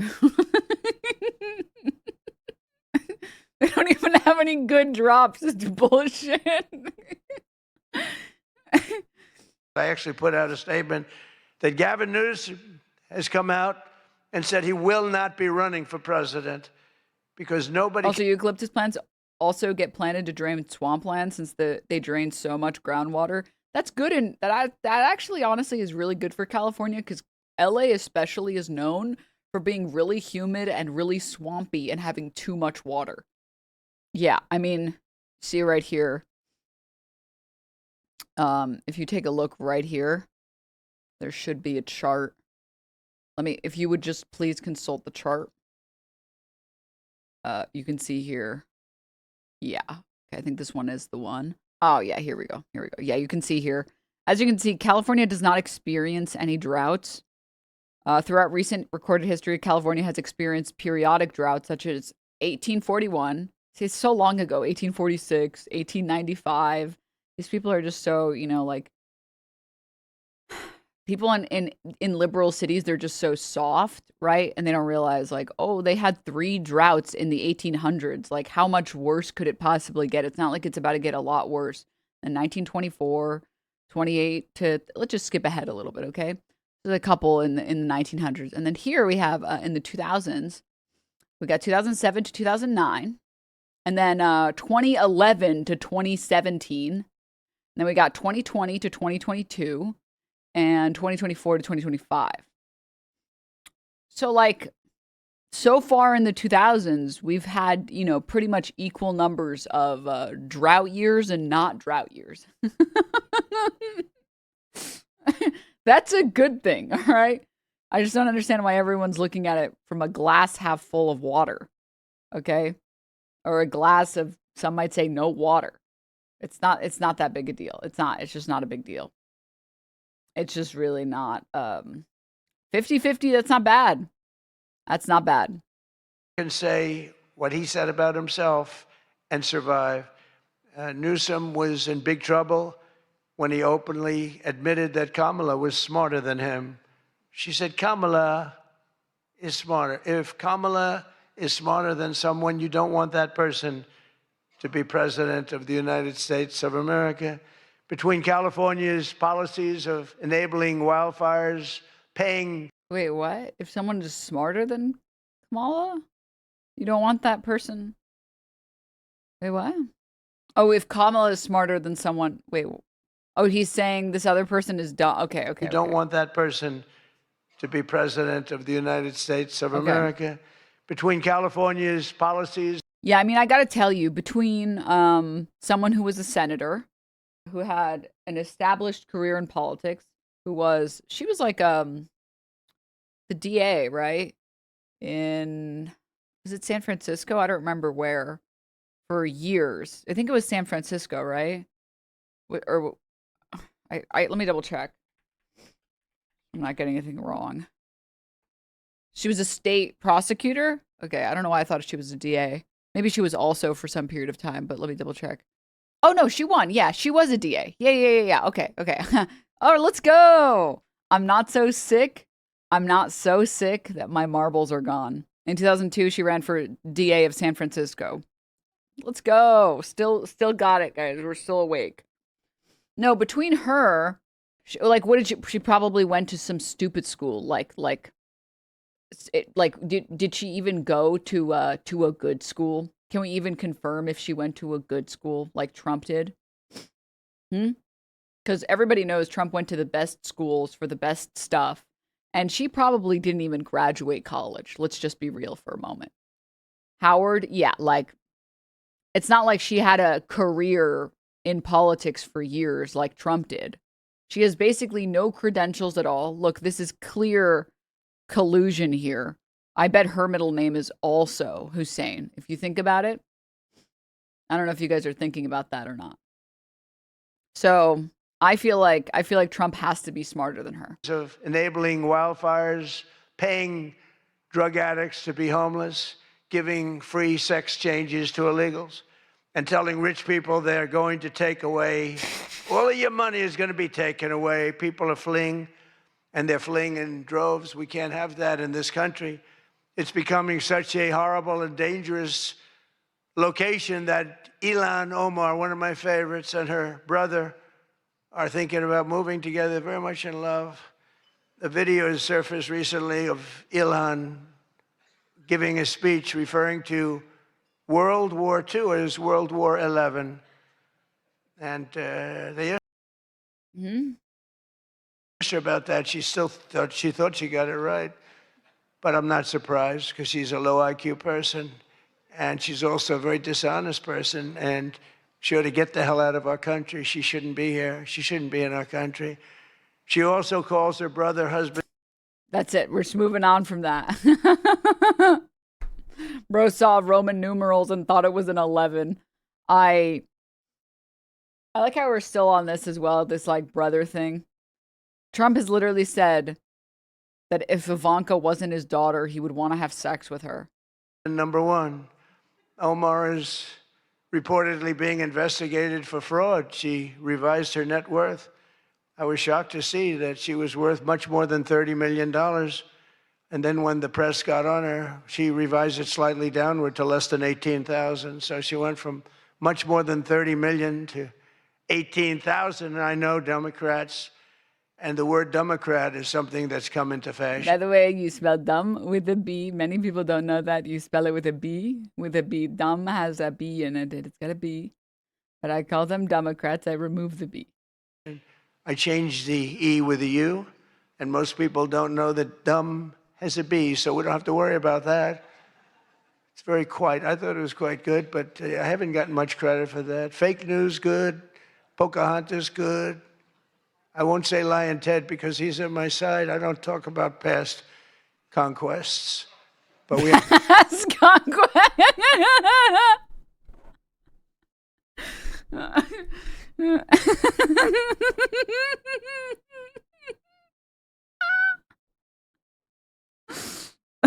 Okay, low key, I kind of respect it, only a little bit, okay?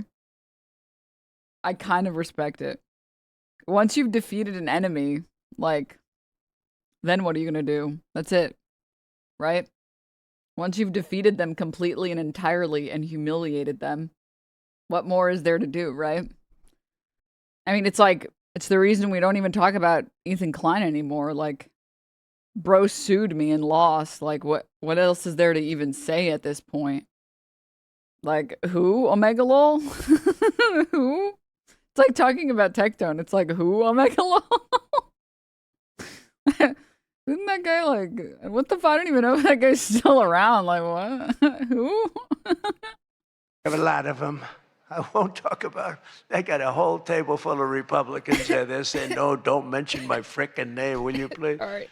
But we've had a lot of good names. But the Democrats are there to destroy wealth. And honestly, they've gone absolutely crazy. Gavin Newsom's not only a man who really wants to run for president, he's doing a bad job running a state. You can't have somebody like a J.B. Pritzker, who I understand is not president, sadly. But, you know, some people say, never use the fat word.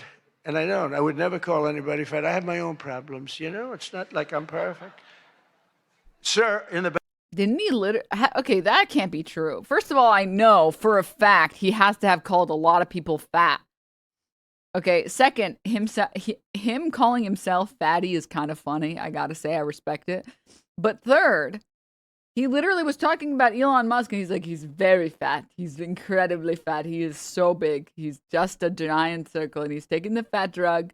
He's taking the fat shot, and I had to tell him it's not working. You look even fatter than ever. You look so fat. But you know. Back. Don't call him a fat pig, okay? I'm sticking up for him. Don't call him you. You can't do that, sir. You can't call J.B. Pritzker a fat pig. Please. All right? Thank you very much. I Didn't we have a whole thing about freedom of speech and you can say whatever you want? appreciate it. Everyone's trying to figure out who is that guy, does he exist? But the nice part is when you do that, the press can't get you. Because I'm defending a man who obviously has a problem. Actually, he's lost a lot of weight. I saw him.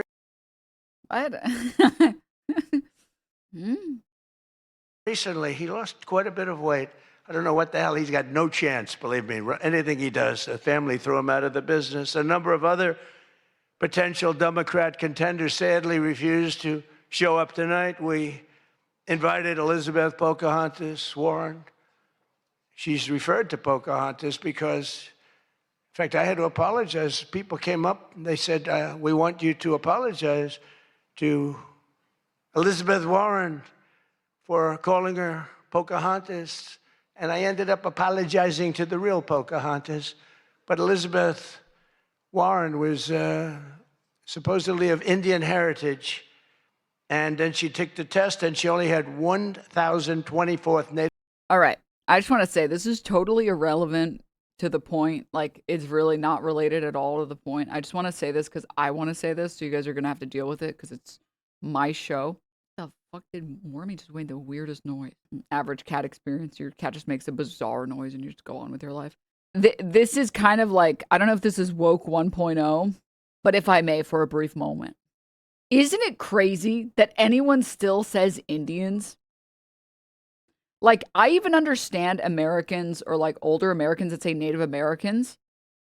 Because like, at least that term is like, you know, the native people that were here in the Americas prior to, like, I don't feel like that term, I say indigenous people, but I also don't feel like Native American is uniquely offensive, right? Like, when I hear people say that, it's like, oh, okay. Saying Indians is still so fucking crazy. Saying Indians is just so insane. Like, again, I don't mean to be woke 1.0. Like, but is that not crazy? Like, we literally called the indigenous people here Indians. And it's like this, yeah, colonial artifact from when we thought it was India and it wasn't India.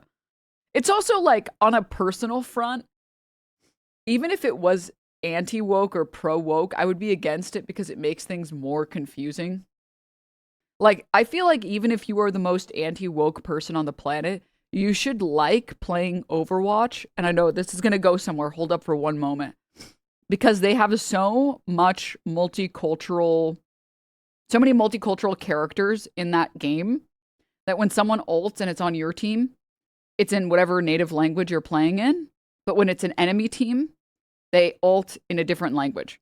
And that's so fucking dope. Like, in terms of just like, you shouldn't even care about wokeness as a concept because it's good game design. Anyone here who plays Rivals, you know the trauma you've experienced not knowing if it's your Luna Snow that's ulting or the enemy Luna Snow that's ulting. You're like, so was that mine? I wish she would speak Korean when she was on the enemy team. So I would be like, oh, those are words I don't understand. Okay, perfect. Or in whatever native language, right? Like, I feel like that would be dope, no?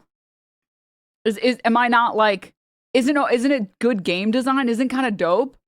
Like, when they changed it for Lucio, I was so happy. Because Lucio, he used to speak English when it was his ult on your team or the enemy ult. And they changed it. So I think he speaks Portuguese now on the enemy team when he ults. And it's great game design. It's really good game design. In her nativist arc, English only on my team, please. Well, that's why I said, or whatever your native language is. Because, like, if you're using a different voice pack or whatever, like, if you play and you listen to all the characters in Chinese, I guess, then, like, wouldn't it be dope? Once you stop understanding, it's an enemy team ult. It's just like this is just me on a personal front. I feel like it's good game design. It's fine, but I just didn't expect it to be Chinese. What language would she speak on the enemy team if you were Korean? Well, I think, like, then you're kind of, like, fucked. I think then you're fucked. It's the same thing with, like, the English. Like, what? Like, it's not like I expect fucking Soldier 76 to start speaking Chinese, right? Like, then those characters, the characters that belong to the nationality of the country, in the country you're playing in with the language you speak, then you're fucked. You're just not gonna. But everybody else, wouldn't it be dope? That's just my humble opinion. Okay. So what's your point? My point is, outside of wokeism, in terms of, like, clarity for speech, I feel like saying Indians is crazy. Because it's worse. Like, it's just a worse way to communicate what you're trying to communicate. Like, it's better to even just say natives because you immediately know what you're talking. Like, everybody immediately knows. So, really, you should be calling people by their tribe name. Well, yeah, no, I'm talking about if you're talking about a collective group. Like, if you're talking about Europeans or you're talking about the EU, you would say the European countries in the EU, right? If you're saying the indigenous people in the United States didn't appreciate calling Warren Pocahontas or whatever. But anywho, Denim says a white man in anything near this context. You're absolutely right. Thank you.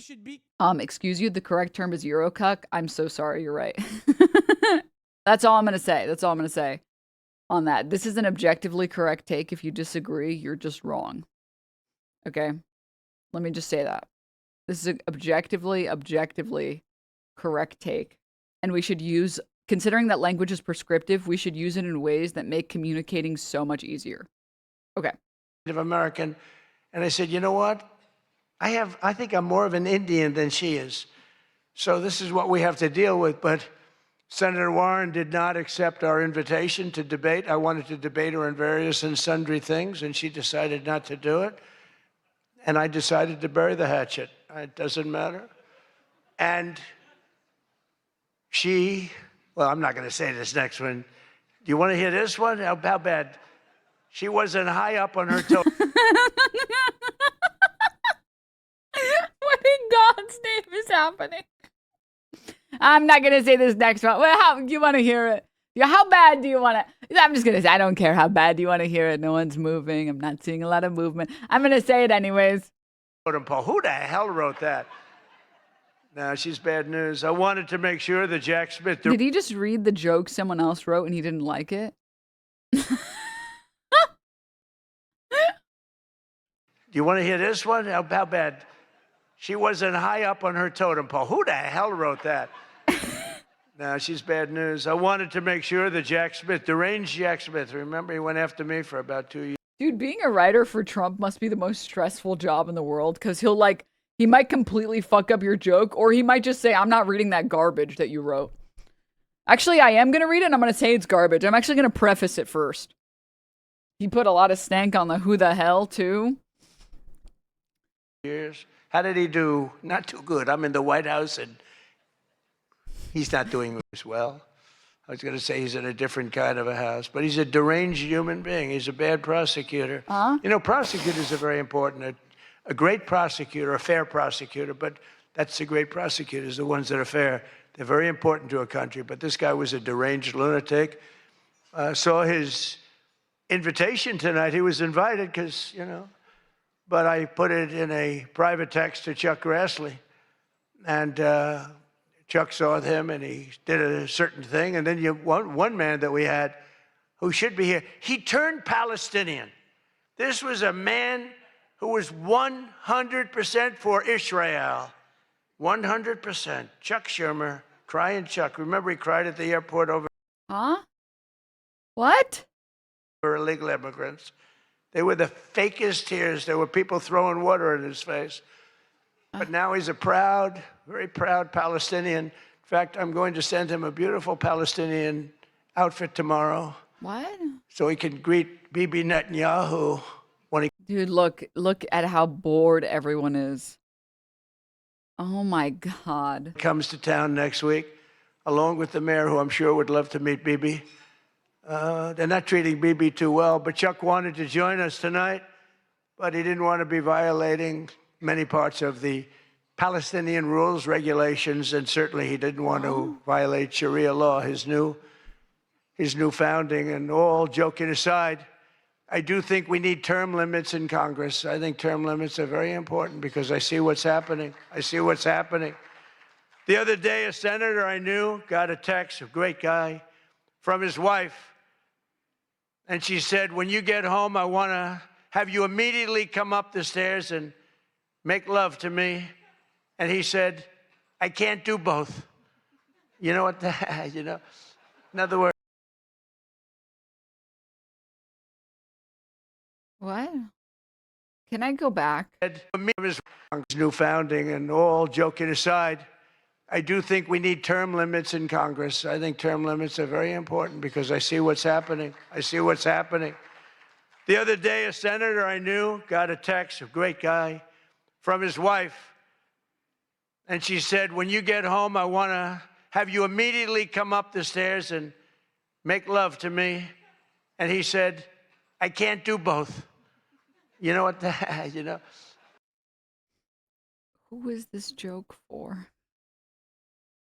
In other words, can't go up the stairs and make love. Does anybody get that? Well, I thought that was actually pretty good. That was actually... just fucking, just please. Just reset the server.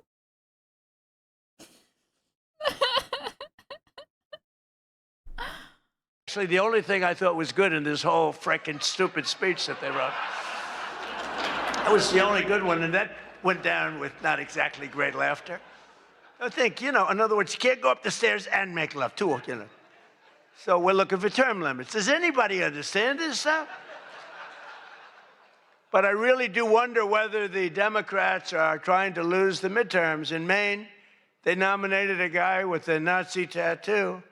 But don't worry, Democrats. Word is that Plattner's replacement, he throws bottles at women. This guy throws bottles. This guy's another lunatic, by the way. Although I think Plattner might have done surprisingly well because we're in the age of Trump.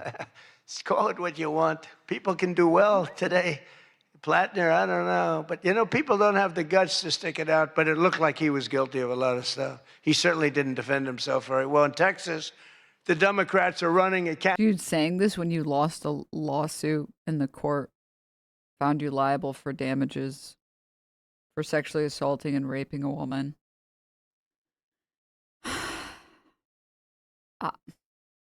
He was only mentioned in the Epstein files like 1 million times. Like, candidate named James Telefrico, who hates guns, hates oil, hates sex, hates women. And my man. Yeah, hell yeah. said he is, quote, a Christian who hates Christianity. Other than that, I think his platform is quite good. And that means that he's not going to do very well against Ken Paxton, who hopefully in Texas. Dude, stop. Can I see the recent polling? I'm not going to lie. They're definitely concerned about losing Texas. Oh my God. I would like it. You guys know when you have to sneeze, but the sneeze won't come out? Where'd you get your shirt? Oh, I just get everything thrifted. Where is... Let me see. Look at light/lamp and it'll force. But Denims, you just sneeze 12 times. You know what happens at sneeze 13? That's true. I can't let it happen. Otherwise, my head explodes. Oh. Oh. Dude, they're sweating. They're sweating about Texas. Texas Senate general ballot test. And if the election for Texas U.S. Senate were being held today, who would voters choose? Ooh. Uh-oh. He's going to win. But Telefrico, he's Alfred. You know what he looks like to me? Alfred E. Newman. Do you remember Alfred E. Newman, Mad Magazine? He said, that guy is Alfred E. Newman. Can't imagine he'd win. Well, I have all of the press here in one place. I have to say that we're having an amazing load of accomplishments that the media never talks about. For example, under my administration, a once feared and powerful regime that relentlessly attacked America has finally been toppled. Their former leaders have been removed, and they're now being run by a gay dictator facing internal divisions. But I, for one, wish Barry Weiss all the best at CBS News. She's a wonderful woman. That was pretty good. Low key. That was actually pretty good. Most of the press lives here in Washington, D.C., and you should be thankful for me for what my administration and I have done to make our nation's capital, which was one of the most dangerous and unsafe cities anywhere in the world, one of the safest cities in the United States. Crime is down 88%. and our capital is shining again with 62 monuments, statues, water fountains looking more beautiful. The graffiti's all gone. The tents are all moved out of the parks. The fences are all done. Our capital looks like it's really in good shape. And people coming here, people in the White House, they work in the White House, they all say, young women, young guys walk up, they say, thank you, sir. 2 years ago, we lived in a dangerous city. We lived in a city where 150 people were killed a year. And now we have almost a crime-free city. Our National Guard has done an incredible job, and we've removed over 5,000 career criminals. You know, we removed, there's one stat, I think it's a great stat. It's to me, it's fantastic. 2% of the people create 91% of the crime. That's something you can fix, and we fix it. We moved out over 5,000 career criminals out of Washington, D.C., and we have the greatest capital in the world. Again, You know, I think you missed a couple. I think you missed like just a couple criminals. Just a couple. It's beautiful. It's thriving. The restaurants are thriving. You couldn't get into a restaurant because they didn't have, all the restaurants were closing. And if you even got in, you felt unsafe. People were getting into Ubers and they were being attacked when they were in an Uber. It's not happening anymore. We have... Huh? What the fuck is he talking? What the fuck is he talking about? The people were getting attacked in Ubers and now it's not happening anymore? What the I don't even know what the fuck he's talking about. Tough, smart people, and they have done a fantastic job. Washington, D.C. is safe again.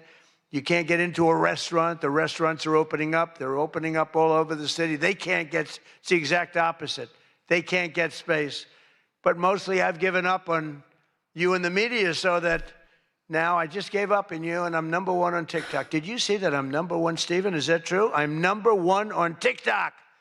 So how could they be so bad? 520. Is there a TikTok leaderboard that I don't know about? Oh, hi, Wormy.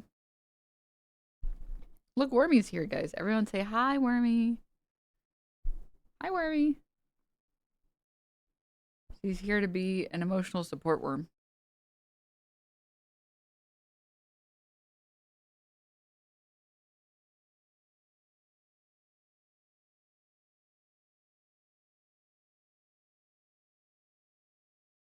Wormy, say hi.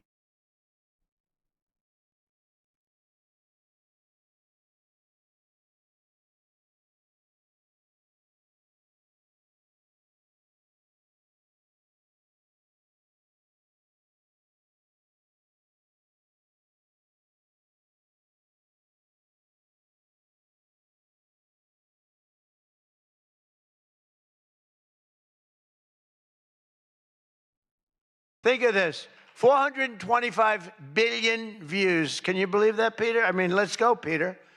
I gave up on you people. I can't believe people talk about the President of the United States. And the more they talk about the President of the United States, the more good it is, right? But Bro is a viewer count, Andy. up on traditional press. And it obviously worked because we did win in a landslide. I mean, somebody's got to be saying something good about me. But TikTok, good old TikTok, and I was able to get it sold to a group of very wealthy people, mostly Americans. I was told President Xi, who's a man that I get along with very well, he was a hard no for the sale of TikTok. They all said he's a hard no. I said, well, let's call it, put your group together. They put it together, billions, hundreds of billions of dollars. I called up President Xi. I said, President, look.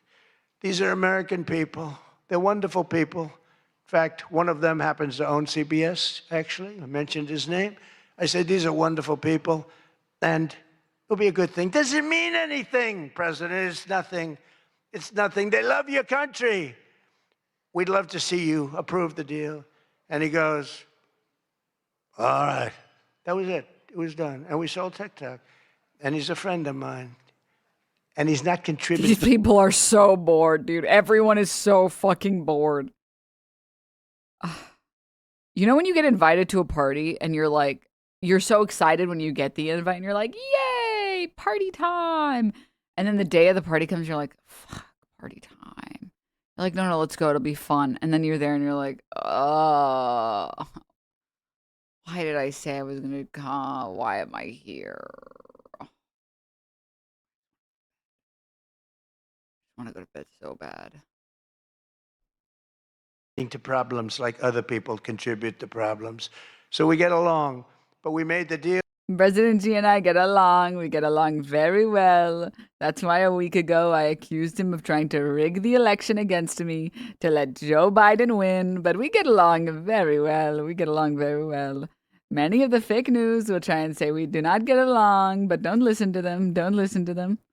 That's not true. We get along very well. But number one on TikTok is Trump, and that's probably why we won. But for all of the trouble that you give me a lot of trouble, a lot of heartache.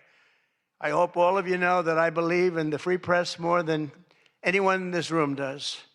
Maybe not quite. But that's why I'm proud to be the most open and transparent president in history. They called me that. You know who calls me that? Caroline. That's about it. So would anybody else call me that? I think Peter would call me that. Am I the most transparent? Biden never used to Bro says Peter the way that they say it in Spider-Man. answer your questions. He'd ask Biden 20 questions. He'd never get an answer. Who's the most transparent president, Peter? Who? I look at him. It's the first time he's tongue-tied. I cannot believe it. Oh, he's not going to be happy tomorrow. But you people have no idea how lucky you are. When I'm gone, you're all going to be broke. Your business model is going to be finished. No, it's true. When I'm not around, you're going to be broke. There's not going to be anybody to report on. Nobody gives a damn about anybody else. He really said, if you're a broke boy, just say so.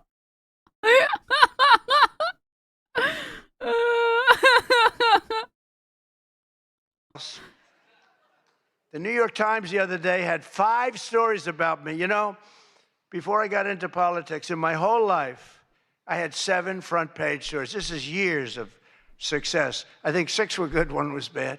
I had 5 stories, 7, 5 good. Yeah, I had a total of 7 stories on the front page of the New York Times. That's not bad. Now I average about 3 or 4 a day.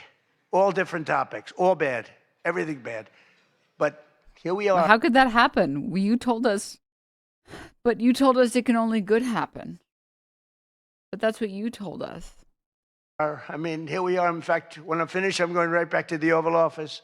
So I have to be doing okay. But we are all doing good together. That's why tonight, to show just how much I care about the press, and I want to save your ratings, I'm pleased to announce my intention to, and this is somewhat of a scoop, my intention to run.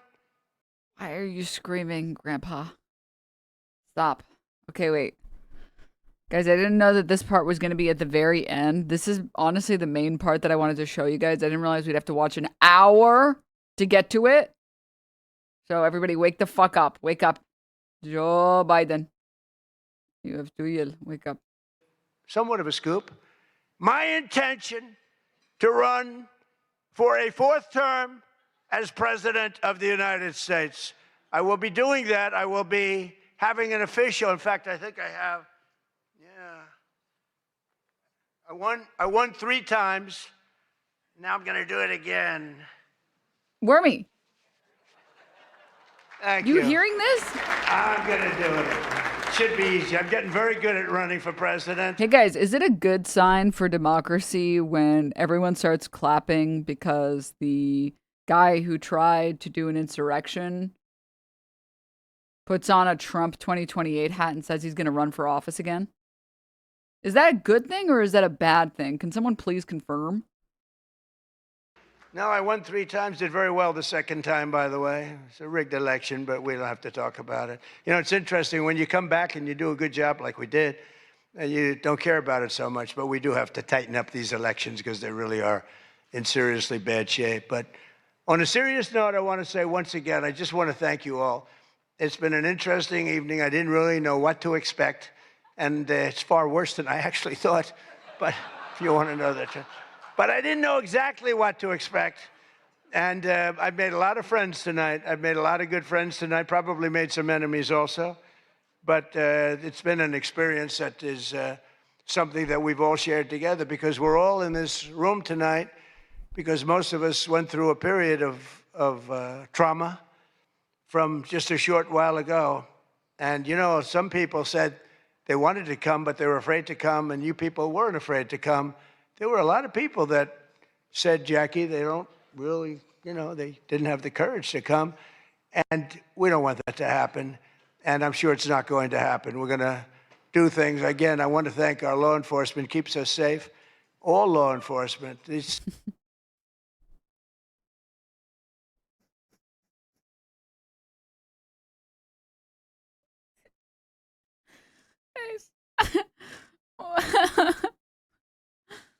He said all the people who were too afraid to come.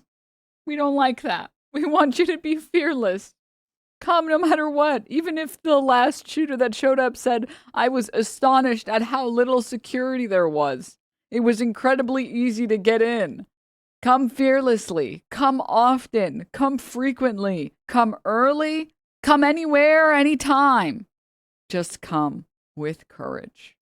So we have the greatest people on earth. You know, we had 2 years ago, we had the worst record of recruitment in, as an example, the military, Army, Navy, Air Force, Marines, the Coast Guard, Space Force. I love Space Force. Look at all that shooting we're able to do from space. That was my baby. But all of the branches of, you couldn't get people. Now we're talking about coming. Now we're talking about shooting from space. To join. This was 2 years ago. And last week, you probably saw, some of you wrote the story, we have the single best recruiting of people into our armed forces than we have ever had in the history of our country. They are brimming over with great people. And that's a big statement. And that also... The people are rimming now? What? Goes for the police departments where they were having a tremendous problem recruiting. You can't get into a police department now. If you're looking for a job, it's very tough. And that also includes our great fire departments, because people forget about them. They're unbelievable, the job they do. So I just want to thank you. Look, we're on the cusp of something big, and I call it, and this, I'm being very serious when I say this, that this is the golden age of America. We have $19.2 trillion being spent in our country. A record was China. I think it was 10 years ago, 3 trillion. Trillion is a lot.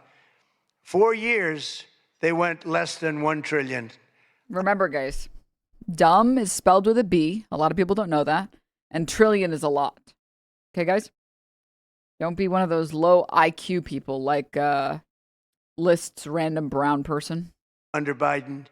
And we have 19.2 trillion. And this is a period of actually 13 months, not even current, because we're here a little bit longer than that. But that was as of reporting dates. $19.2 trillion is being spent. Factories are coming. Toyota just announced they're going to be building the biggest car plant in the world. They're leaving Mexico. They're coming here. Tariffs did that. Tariffs did that. And maybe November 5th did that too, the election. But our country is doing things that nobody's ever seen before. Oh, no, you're not wrong about that. Our country is definitely doing things that no one's ever seen. Dude, he said something true in all of this. Wow.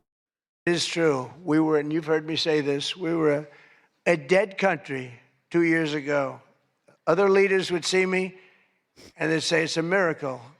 President Xi told me that a few weeks ago in China. I like the idea of President Xi being like, it's a miracle. We wanted to interfere in the election to ensure that you would get elected so that we could become the global superpower and wrest the global hegemony that you guys have from you for the rest of the world. And we decided not to because we thought the American people would be stupid enough without our intervention, and they were. And he's coming here on September, I think, 24th, coming in September, the end of September. Going to be exciting. But he said the same thing. The king, as it's not November. King of Saudi Arabia said it. Everyone said almost the same words. We thought you were a dead country. We never thought you had a chance. You were never going to make it back. And in a period of a year. Oh.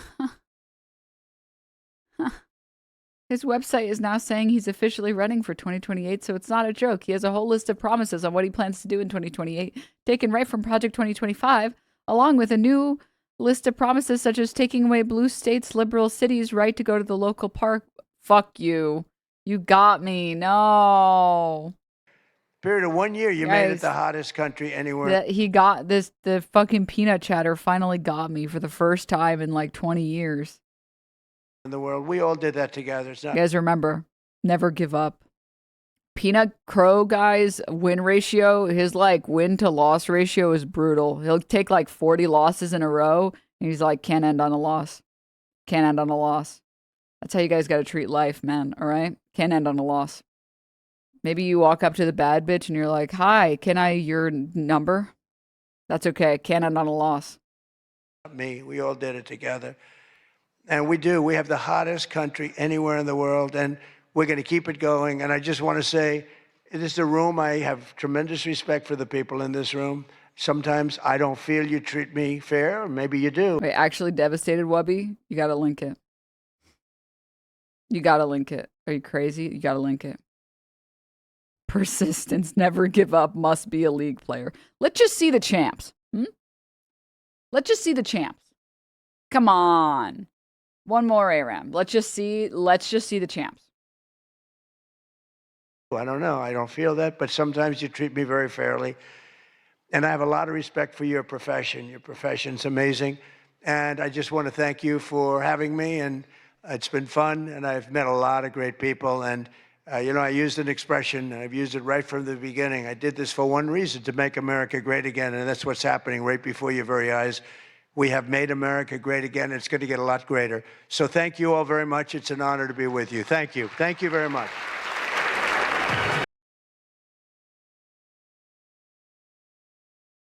Get him off? Ew. What the fuck are you talking about? What the fuck is wrong with you? You can do that if you want. I'm good, man. The fuck is... I can't believe you survived, chat. I fucking lived, bitch.